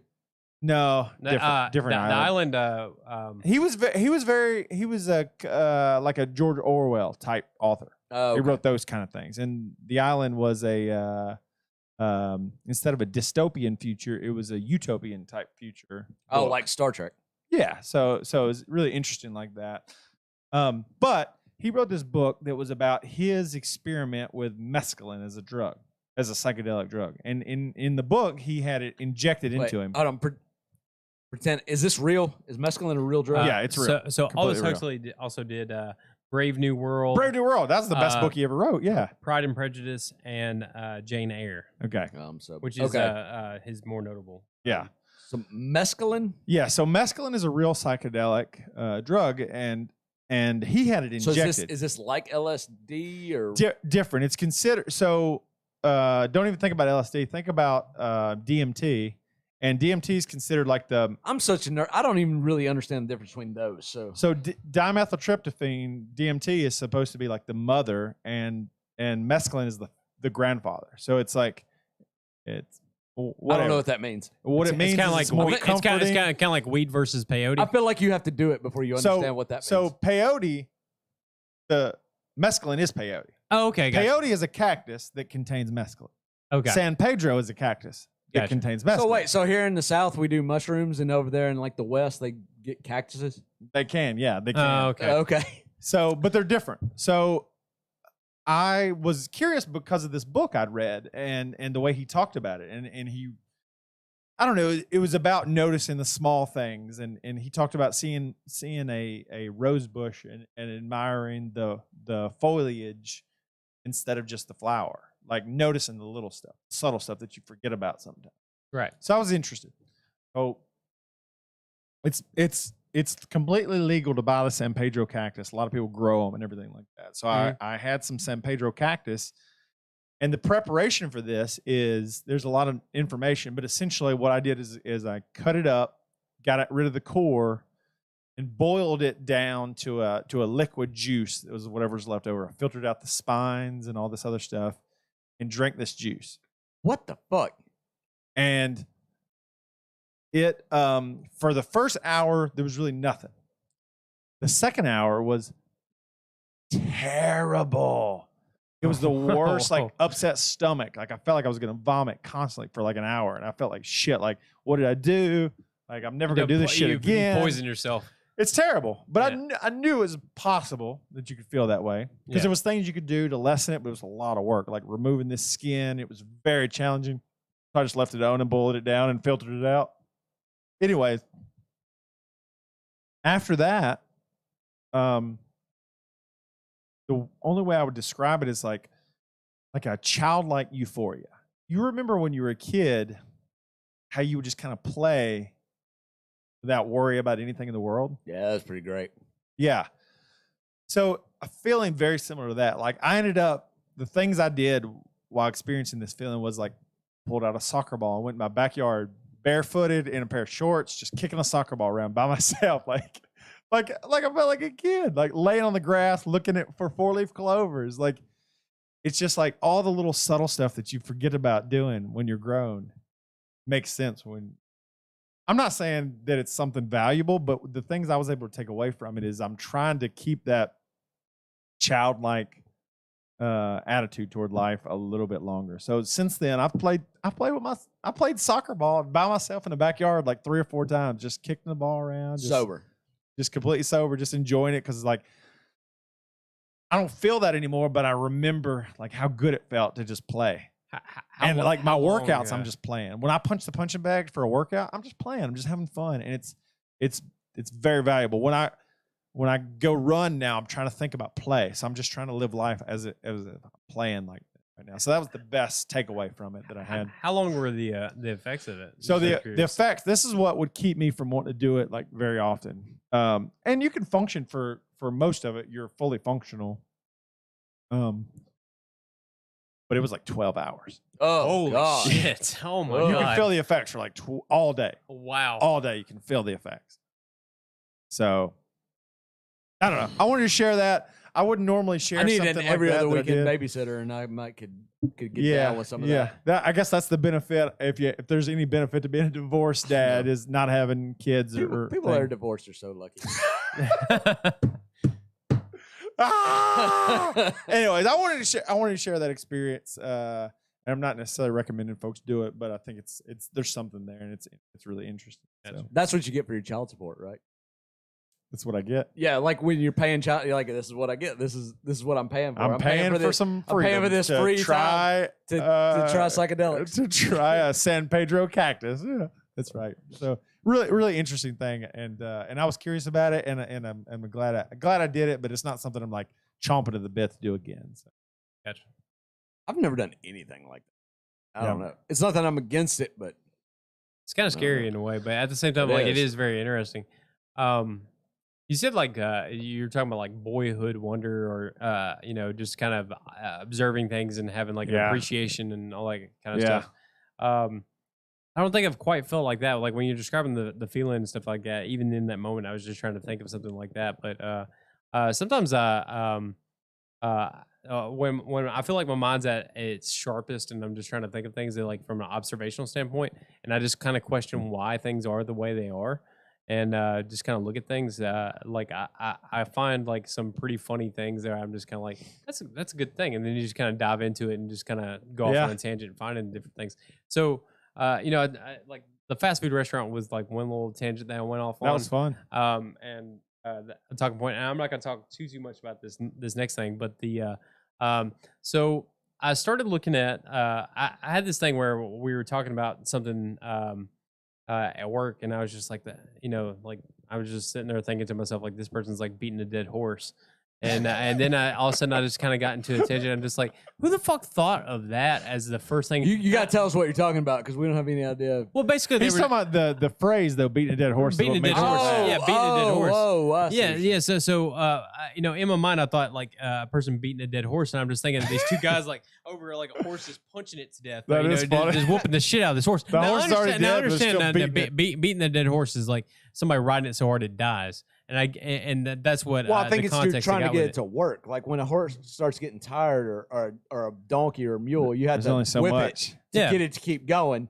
And the thing is, if it's dead, I know, but if somebody just threw that out there, just like a weird expression like that, beating a dead horse, I'm like, what the fuck are you talking about? Like, you're beating a dead horse.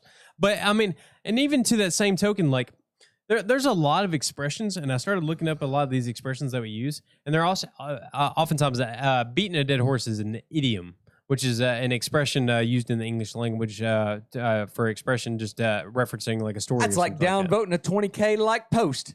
Damn. I don't know what that one is, but whatever. That just means you're not doing it. Oh. It's got 20K likes and you're or You're 20K downvoting it. upvotes and you're downvoting it. So like, what are you gonna do? I got you. It's got that many upvotes. So if Gotcha. you're downvoting it, you're not doing anything. So I started looking at some of these common thought- idioms thought it that we was use. good. I've I've got something. I'm bringing it to the new over times. my head, so I feel dumb. So, but Bring it to anyways, the new. I feel dumb because it didn't land. Y'all are both no, dumb. you're good. So I was looking at common idioms of the English language that we use on a daily basis that we kind of take for granted and we don't ever really question. Like cat's got your tongue. Like, why the fuck would a cat ever have your tongue? Like who thought of that question. when it first came up? And Do you people know, were like, do you know the what the fuck are you origins? talking about? Did you look no, this up? No, Oh. some of it goes way back. But I just want is like I'll tell you a funny one that food for thought. So you familiar with the term rode hard and put up wet? Yeah, I am. It's I am now. It's you I never said- heard that before? I don't know if I have actually. So it's a term it's a term that derived from horses. right. So rode hard and put up wet. It's not good for the horse if you don't dry them off and towel them down. But someone used it in a meeting I was in one time, in like a business meeting. They said rode hard and put up. That seems inappropriate. Rode hard and put up Yeah. wet. Well, that was the thing. But they were talking about just like they wore out like it was a forklift or something. It was rode hard and put up wet. Like it was a term just mean you took it for all of its worth. Used every bit of life that it had left in it. And man, this woman's face did not know that was an expression. Right. Rode hard and put up wet was the dirtiest thing He could in have her said- mind. Like, or she could have said, dear God, I remember, it was the best moment ever. So I was like, for the record, that's a horse term. right. Yeah. That I could see. Yeah, What's that the would other come ones you across. got? So there's several of them. I actually printed off a list, but I didn't want to be like a TJ of the podcast, so I just left it at home. What? Why would you not be a TJ on the podcast? No, I'm just kidding. You mean great and charming and great, charming, charismatic? and well prepared. And Jesus charismatic? We But certainly no. don't need two of them. So I mean, there were tons of these, like butterflies in your stomach, two birds with one stone, a bird in your hand versus two in the bush, and like all these like weird things that we say, Yeah. but we just kind of take for granted. Getting two birds stoned at the same time. Yeah. Yeah. Well, I mean, honestly, That's a Ricky-ism. you think about two birds with one stone, like that's a high level of efficiency, to the point of like David who slayed Goliath with a stone or whatever, who's Yeah. just like, He damn, only got one I'm not giant near one. as good a shot as that guy. That guy hit two birds flying with one fucking stone. People do that with like turkey hunting because Right. they get in groups. They'll Which- shoot one which leads- shot and kill multiple turkeys. Which led me to my next point I was gonna make, which is, and that's a great point, is like, why have we not updated expressions? Why have we not added like a whole lot? We use a lot of old expressions, like how many birds could you kill with one buckshot? Or like bird shot with like a shotgun, like 5 birds with one shot, Right. with shotgunners. I don't know, but I mean, We've definitely updated expressions. yeah. Well, But I'm and- having a hard time thinking of an example right now. well, like there was a lot of like I said, cat got your tongue. There's a lot of weird cat ones for whatever reason, but like Maybe we just don't talk stupid like that anymore. We just say Right. what we want. We don't have to say some bullshit. Like, yeah. Oh, which Was my cat got your tongue? I like an idiom though. I like Yeah. I like a good or idiom. like let the cat out of the bag. What, Yeah, what let the cat out motherfucker of was the going bag. around putting cats in bags I'll for? put a cat in a goddamn bag in a heartbeat. But what for? Is You know, that how the so- term cat burglar came No, about, or is it listen, because he my- was prowling like a cat, or is it because So- he put in cats in bags? So cats and bags, cats and bags. I was I was married to an animal lover at one point, and the craziest thing to me is she would take the cat somewhere in the car, and because the cat wasn't good at riding, she would put it in a goddamn pillowcase and Okay. And this is like an animal lover. She's works at Wow. a vet clinic. Now, I've seen and people like- put snakes in a pillowcase, but yeah, but she a would cat. put a cat in there like it was a snake or something. What are you gonna do? Let it claw your face while you're driving? No, You gotta I ain't do what doing you gotta that. do. But in a I'll put it in bag? a pillowcase, but it's just funny to think about. That seems like something I would do, not an animal lover. You do what you gotta do. But I'll put a cat in a pillowcase. I'll do it for fun. the thing is funny is I don't know. I just started questioning that, and I started looking at things. I was like, man, I don't know why the fuck we use. You these remember some of expressions. those rednecks we used to work with back in the day, Levi, Yes. that used to tie they said when they were teenagers, they would tie cats together. by their tail? They would tie hang a 'em rope to over- one cat and tie a rope I've to the heard other a cat's tail bunch and of throw it fucking- over the clothesline Let them fight to death. and watch them That's fight. that's fucking bullshit. You don't I've think heard- they did it? No, I've heard everybody say it. Did they also say they went cow tipping? Because it's the same Yeah. type of people that say that shit. And they also said they buried some The cats up to their neck and ran them over ran with a over the lawnmower. Yeah. We were the same conversation. What the That's disgusting, fuck kind man. of psycho They're pretty like people? fucked up. killer. Yeah. They're like fucking serial killers in the Right. making. Well, I was Yeah, that's exactly what I it was is. on the receiving end of that story as well. Yeah, For sure. we both heard that story. Yeah. They did not do that. First Yeah. off, the fact that they thought of that shit is fucking They crazy. did not do it, he the said. fact Right. they said it, but what fucking cat is going to let you bury it? Kidding. Not even a kitten. They're Man, not that's gonna even let you more do it. fucked up, man. Kittens are cute, man. I know. You can't get any cuter than I kittens. hate Yeah. these people. I do too. I And hate these people because they make up fucking bullshit, but then their bullshit is like kind of fucked up. So like, yeah, not kind of fucked up. It's very fucked very up. fucked up. Fuck that.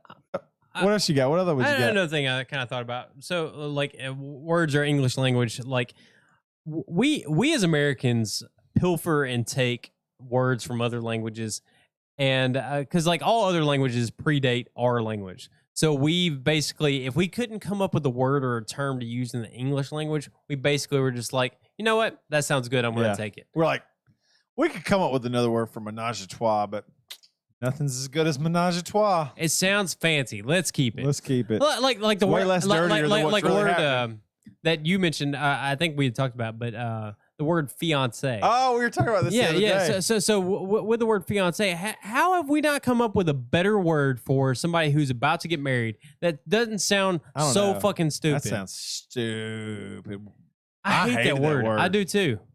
I mean, I'd rather say, people say I like That'll this is my shorten wife to be. That'll shorten an engagement just because you don't want to have to fucking introduce somebody as your fiance. This is my fiance. Yeah. I mean, people use the word partner pretty regularly. This is my partner, right? Partner. This is my life partner.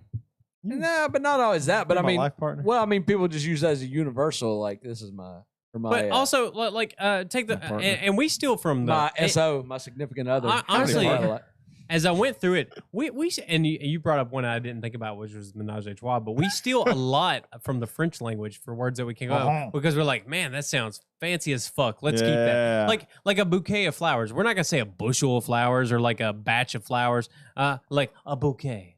That sounds real fancy. Is that a French let's use word? it. Bouquet, yeah, it is a French word. Just like a ricochet. We don't have a word for like something bouncing back, so we're just like, I like the word ricochet, a though. ricochet. I like that word. Well, we like that word, and that so was we a just country kept it. group I back don't- in the day. I'm good with all this though, because we're Americans. This is what we do. We're the hodge. We're the mixing pot of the world. We should. Right. Our language I know. should be this way. I know, but is there a word where you're just like, why the fuck have we not come up with something? Because we're lazy Americans and we're just like, nah, we're gonna steal Fuck that because that. we We don't don't- want to come up with We something. don't need to keep making up new words. We got words. If we got a word, I know, we but- just make a new word. But see, that's the American way though, is to come up with our own thing because you're like, this is America. We come up with our own words and we can Nah. say whatever the fuck we want Well, to. we do that We with. come up with our own new things. We got things at work. We got things at work. We're like, fuck the metric system, man. Yeah. Now I don't know what happened there.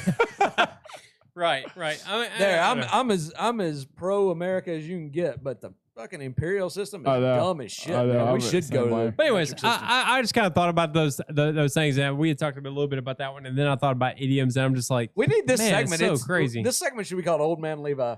oh man, Ricochet, though. I didn't know that was a foreign word. yeah. But I mean, there's just a lot of that kind of stuff. But why do we? But what else we gonna say? It bouncied. We. I know. It I threw some. bouncied? Did you throw it in the trash basket? Nope. It bouncied off the side. Well, I mean, but we say trash. Well, but that even in and of itself is a difference. We say, trash. But you asked the Garbage. garbage. I mean, so I mean, it's. I mean, we bastardize So we- a lot of shit. Well, you we know? have our own name. Why are you so anti-America? Is I'm not anti-American. You're mad because we're keeping the same names, and then you're mad because we're changing names. I'm just mad that we can't come up with our own shit. We're lazy. We're just like, nah. Apparently, we came up with trash, Yeah, for that, And you're mad about that? for that one thing. and we came up with. Yeah, but we still use garbage too because we're like, hey, that's trash. But then when you're like really pissed off, like that's garbage. We use everything. We don't give a fuck. We use everything. That's funny. That's why we're the mixing pot of everything. Well, it's like even whiskey. We were talking about whiskey, we use EY because we're American versus whiskey with just a Y is the Scottish way, which is the traditional way for Scotch. They refer to Scotch whiskey without the E because they're They're Maker's fancy. Mark Well, is just what? it wasn't American versus Scottish. It was Scottish versus like Irish. But also, originally, right? well, I mean, even us as Americans, though, like take the word, the color gray. We spell it in America, Gray, and in the English language from Britain, where it originated, where our language originated, it's Grey. But we said it wrong, so for so fucking long, Webster's like, both is okay. And like color. Oh, like O-U-R? O-U-R, yeah. It's just. But they do the stuff same like thing. that. They spell armor with you. Oh, yeah. Like Under Armour, I think is that way. It's not it's O-U-R. I always think it's interesting when you talk, like when I talk to someone from Canada, when they say they never say the letter Z, they'll say Z. Yeah, Zed. Yeah. Like they'll say A, B, C, D, E, F, G. Yeah, go through it. And then X, Y, Z. X, Y, Z. Yeah. Like that's fucking nuts to me. Like, Hey, you just ruined the fucking song. Now it doesn't rhyme. X, Y, Z. Yeah, I'm right. I bought a bunch of it. Maker's Mark spells whiskey without an E. Without an E? Maker's Mark does? Yeah. I didn't know that. And they're Kentucky bourbon. Dickel does it without the E too. That's what we talked about last time. Yeah. Because they try to stay traditional to the roots of the There you word go. itself. Roots. The But roots. we have done it the American way because we're setting ourselves apart. So since the last podcast too, Run the Jewels dropped their newest album. Yes, they did. How's it? RTJ4. Walking in the Snow is probably my favorite. Walking in the Snow is good. It's got what's that chick in there? Trina? Yeah, Trina. Trina, who's been like a Southern hip hop girl for a long time. And she was in that song on RTJ 2. I think it was where it was talking about RTJ 2. Talking about no, it's oral sex and is just the best way to phrase it. But yeah, there's a pretty Blowjobs? raunchy song on there. Well, no, it was talking about the other side. Trina was talking about the other thing Cunnilingus? around- Yes, cunnilingus. But it's a pretty raunchy song. Actually, I was listening through the song and I was just like, yeah, this song is pretty rough. R.I.P. Rest in pussy, motherfuckers. Yeah, that's pretty Trina right there. Where I lay my head. That's right. No, I think it was a solid album. It's gonna be hard to beat the third album from Run the Jewels, but RTJ4 was great. It's got another track with Zach De La Roca from Rage Against the Machine on there, and fucking good album. I'm into it. I said Walking in the Snow, but honestly, the Just song, the Just Money song, Just Money with Zach is probably the most commercial. It's got Pharrell from song. Pharrell from the Neptunes and Zach De La Roca and Run the Jewels in it. It's a great song. Or the guy who sings Happy. Yeah. Any other music things that came out? Not of note for me at least. Okay. I can't think of anything. Nothing. What you got? You want to bring this thing to a landing? I think we probably could. But Chad's got to eat a fucking cricket first. There's the one we left for him. Dude, I'm the show on a cricket I'm bite. so good. You can go with, throw up if you want to. I'm so good with living the rest of my life. How much more having whiskey never- got to get you to drink? Throw that down. Eat that fucking cricket. Wash it down with whiskey. Chug all that and then eat this. I can't explain to you how much I don't want to do. Like, it's so disgusting to me. I'm telling you though that you will be like, not be that bad. I mean, it's just like the other shit that you eat. You're just like, hey, this is another bad. Y'all have sold me on that. I completely understand that I'll eat it and it won't taste that bad and I'll get it down. It's still the idea that I have to live with. Yeah. That I ate a But cricket. what bothers here's you the about idea. this so Here's bad? the idea What's you the have to live psyche with. with that? You'll have to live with the fact that if this world falls into a state to where humans are looking for food to eat, that you know that you can stomach and eat. I already a know cricket. that. Absolutely already know that. And you can tell your family, listen, children and wife, who I'm entrusted by the divine creator to take care of. I know because I've done this. We can eat these crickets. I feel like I already know that. I'll see that this is laying on the table. Yeah. And I mean, all I'm thinking about is like the ones that are laying dead in my garage that I need to sweep out. Like, there's no difference. Yeah, but no, this one's been sterilized, cleaned, and flavored for your has it? pleasure. Yes. Really? Yes. I really hope so.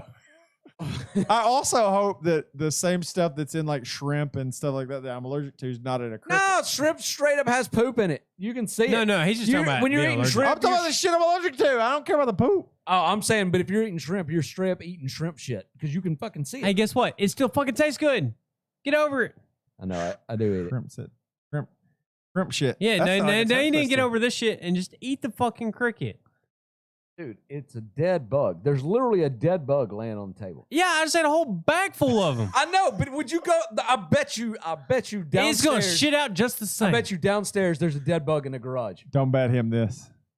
This is Levi. He'll do anything. No, I'm just saying. I bet you there's one down there. So you're gonna go down there and eat it?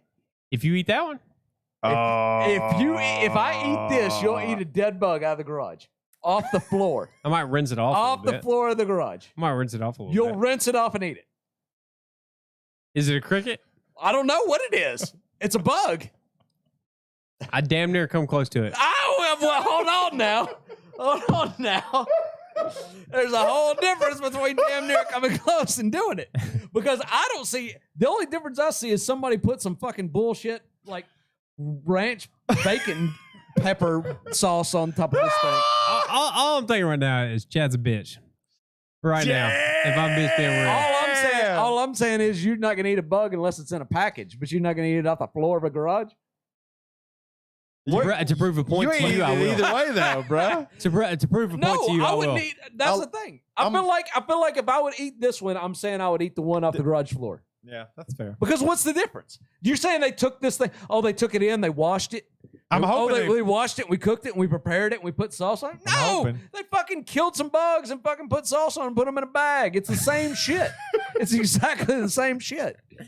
Right. But you saw two of your best friends just put it down like it wasn't nothing and telling you it's not that bad. And you're still like, nah, man, it's eating a bug. We had a whole horrible What's wrong with podcast you? on me talking about how like I'm lacking in ego. Like that doesn't bother me at all. That wasn't like a y'all horrible did. podcast. That was a good No, that was a good podcast. ego. Was it? Okay. Yeah. I That felt was like good. it, That I was a felt good like it was episode. a whole downer podcast. People liked it. Did they? Yeah. No, it was It was like pretty winter successful. time. Like you're always good. kind of. It Oh, was okay. good. Well, anyhow, I still talked about how like I don't have an ego, and I still don't have one. Even with all this testosterone that I'm taking now, it still didn't give me an ego. How's it Even with going? all that testosterone, you're still not man enough to eat that? Well, I am. It's not about man enough. It's at not this about point. being man He's saying he's not feeling the negative impact of being. Of not doing it. Yeah. Well, how's the I got it. testosterone going? Oh, good. I mean, it kind of sucks. Like I'm doing it like every week now, so that's I'll kind be of honest pain in with the ass, you. but I feel really good. I'm not gonna push too much on it because I don't want to eat a juicy cricket. I can tolerate a dry dried out one? cricket, but a Maybe juicy that- one sounds gross to me. Maybe that is the difference. See, then That you're is the just like- difference. it's like you're eating the shell. Like Yeah, it's I the don't know. exoskeleton. it's so gross, man. Like just Hey, looking at it. so I got a question Oh, for you. like a cricket died. Like it's like, TJ, are you not fucking Is cleaning it up be- around here? Like there's just dead crickets laying on your fucking table. Is it because it's a cricket, or is it because that it's? It's because it's a cricket. Oh shit! it This was a- wasn't if food. it- I ordered fishing it- bait. If it was a bee, would you eat it? No. I'd be less likely to eat a bee because I feel like I get stung. What if it was? Damn it! Damn it! No, any bug. If it's a bug, I don't want to eat it. I hate bugs. To be honest with you, I actually have a pretty decent fear. Do you of hate them bugs. so bad you would just chew their head off? No, like if I see a bug, I can step on it. I don't have a problem. But a bug being on me, I don't like it. Dude, I killed a spider. Honestly, one of the things I'm last night. most afraid of in life is a praying mantis. For real? Oh, Yeah, I for didn't real. think that No, for until real. I saw the video Well, of that praying because mantis eating one of them murder hornets. yeah, Dude, they're fucking scary, man. them things are like. And we're- they'll turn their head and look at you like, what the fuck you doing? we are motherfucker?" so lucky that we are bigger than them. Yeah. Yeah. What about those walking sticks? Hey, no, Those are scary no motherfuckers. joke. Hey, I'll tell like you a story about walking stick. So I parked at your parents' house when me and your sister were dating, and I man. left my windows down because the AC was not working in my car. I drove home and left my windows cracked, and then I'm driving to work the next day, or not to work, but to school the next day. And as I'm approaching the intersection where the school is at, from Raymond Hirsch, which you guys know where that's at. But anyways, I had my visor roll on my CDs. Little did I know there's a fucking walking stick, and it literally is on there, and all of a sudden it lurches down and hits me on my fucking face. I swerve off the fucking road. I run the red light, the whole 9 yards. I'm so lucky to not have fucking wrecked my car or whatever. I flip the fuck out. The cop is out there at the police pulling in, and he pulls me over. He said, "What happened?" And I explained to him, he saw it in my car, and he said, dude, I would have done the same fucking thing. Positive interaction with the police officer. Positive reaction. And like, you know, I was, 16 at the time, too. A lot happened that year. But, I mean, the thing touched my face. I freaked the fuck out, man. I don't know what touched my face. I just know it just lurched over and did that. And I was just like, fuck that, man. Like, immediately, like, swerved back and forth and just, like, locked up and then slammed on the brakes, hopped out the car, and the cop's like, what happened? I mean, me hopping out the car probably helped because he's just like, what, me sitting there like swatting in my face, like, what the fuck happened? Those are terrifying bugs, though. They're so fucking freaky, man. I don't know why they're so freaky, but they are. Yeah, they're absolutely freaky. What would you eat one? That, dried out? Yeah, sure, why not? It'd be like a veggie stick. Insects just not the thing I want to eat. Like I'm good with like trying any. I'm almost at the point now where I'm just like, you know what? I need to try the bacon cheddar just to complete the trifecta. I've tried of like gross, like I eat squid and octopus and like. Oh, yeah, I've tried octopus before. Oh, it's so fucking gross. No, this is for Chad. He's not gonna eat it. Lick it, Chad. Lick it a little. I'm not even gonna ask you to eat it. I don't like licking it and eating it would not be that much different to me. It's still the same. Is it because the eyeballs? Is it because you're looking into it? They don't help. Is it the eyeballs? They certainly don't help. Hey, Steve. You're bacon and cheddar flavored. That's not bacon and cheddar. He's not bacon and cheddar. He has bacon and cheddar cheese. powder on him. Go for it. Like, I feel like you're going to eat anything that somebody says is food. Like, I feel like I could just grab some, like, grass out of the backyard, put it in a package, and say food, and you would be like, a lot of stuff in the backyard challenge. really is, though. Like dandelions and clover are edible. Sour grass. You ever eat sour grass? I would eat a dandelion before I would eat one of these. Well, I mean, dandelion's a piece of grass. It's like a salad. Yeah. Yeah. Dandelion leaves are like a little bit more bitter spinach. That's all they are. I'm just pretty well out on any insect. I'm just going to tell you. The bacon cheddar is the best out of the three. I've never eaten an insect. See? Now, this just says like pure salt and vinegar. Well, none of us know because you fucking down the whole bag like a savage. That's all right. Like a baller is the way you did it. Baller status. I give it to you. I'll puss out. I don't care. That's all right. We got something right there for you. Anything to me. There's more there. I didn't even notice. Let's all start drinking whiskey. And let's see who pusses out on that first, bitches. I won't puss out. My body will give out before because I have a shortened intestine and Crohn's disease. So, yeah. Well, now I don't feel good about challenging you now. Yep, that's right. Well, I have a long intestine and I can't eat bugs. I got a real long intestine, so I've been told. I don't know. Who tell me that? All right, boys. I love y'all. It was great. All right. Let's wrap her up. Definitely. I think this is a great episode. I think we got some good points across. And if it wasn't, it's too late to change it now. Yeah, it's too late to change it now. But I'm glad for anybody listening, and I'm glad our video and audio is great, like it should be. So, hey, if this turns out bad, you just delete it off the internet. We'll be yeah, all that kind of good stuff. But delete it off the internet. Hey, I am seriously planning on like running for office in like the next 10 years. So make sure you get all this shit off the internet. Oh shit! And what office you gonna run for? Alderman of?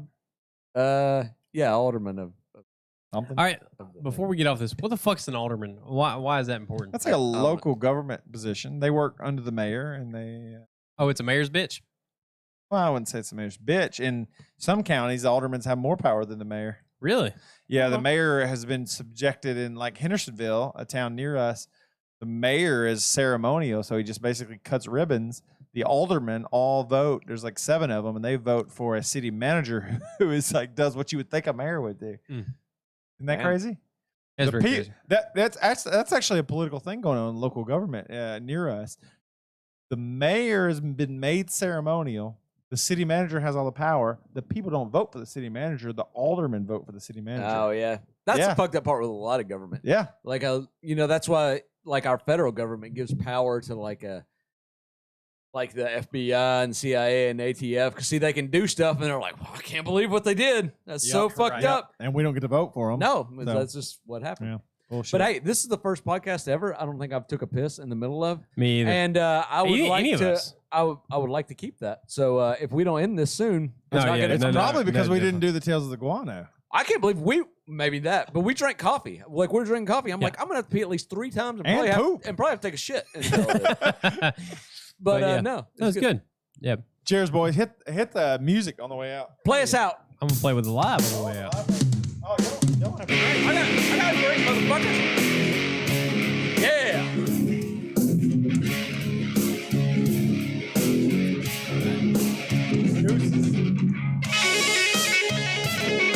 I own this hat now, TJ.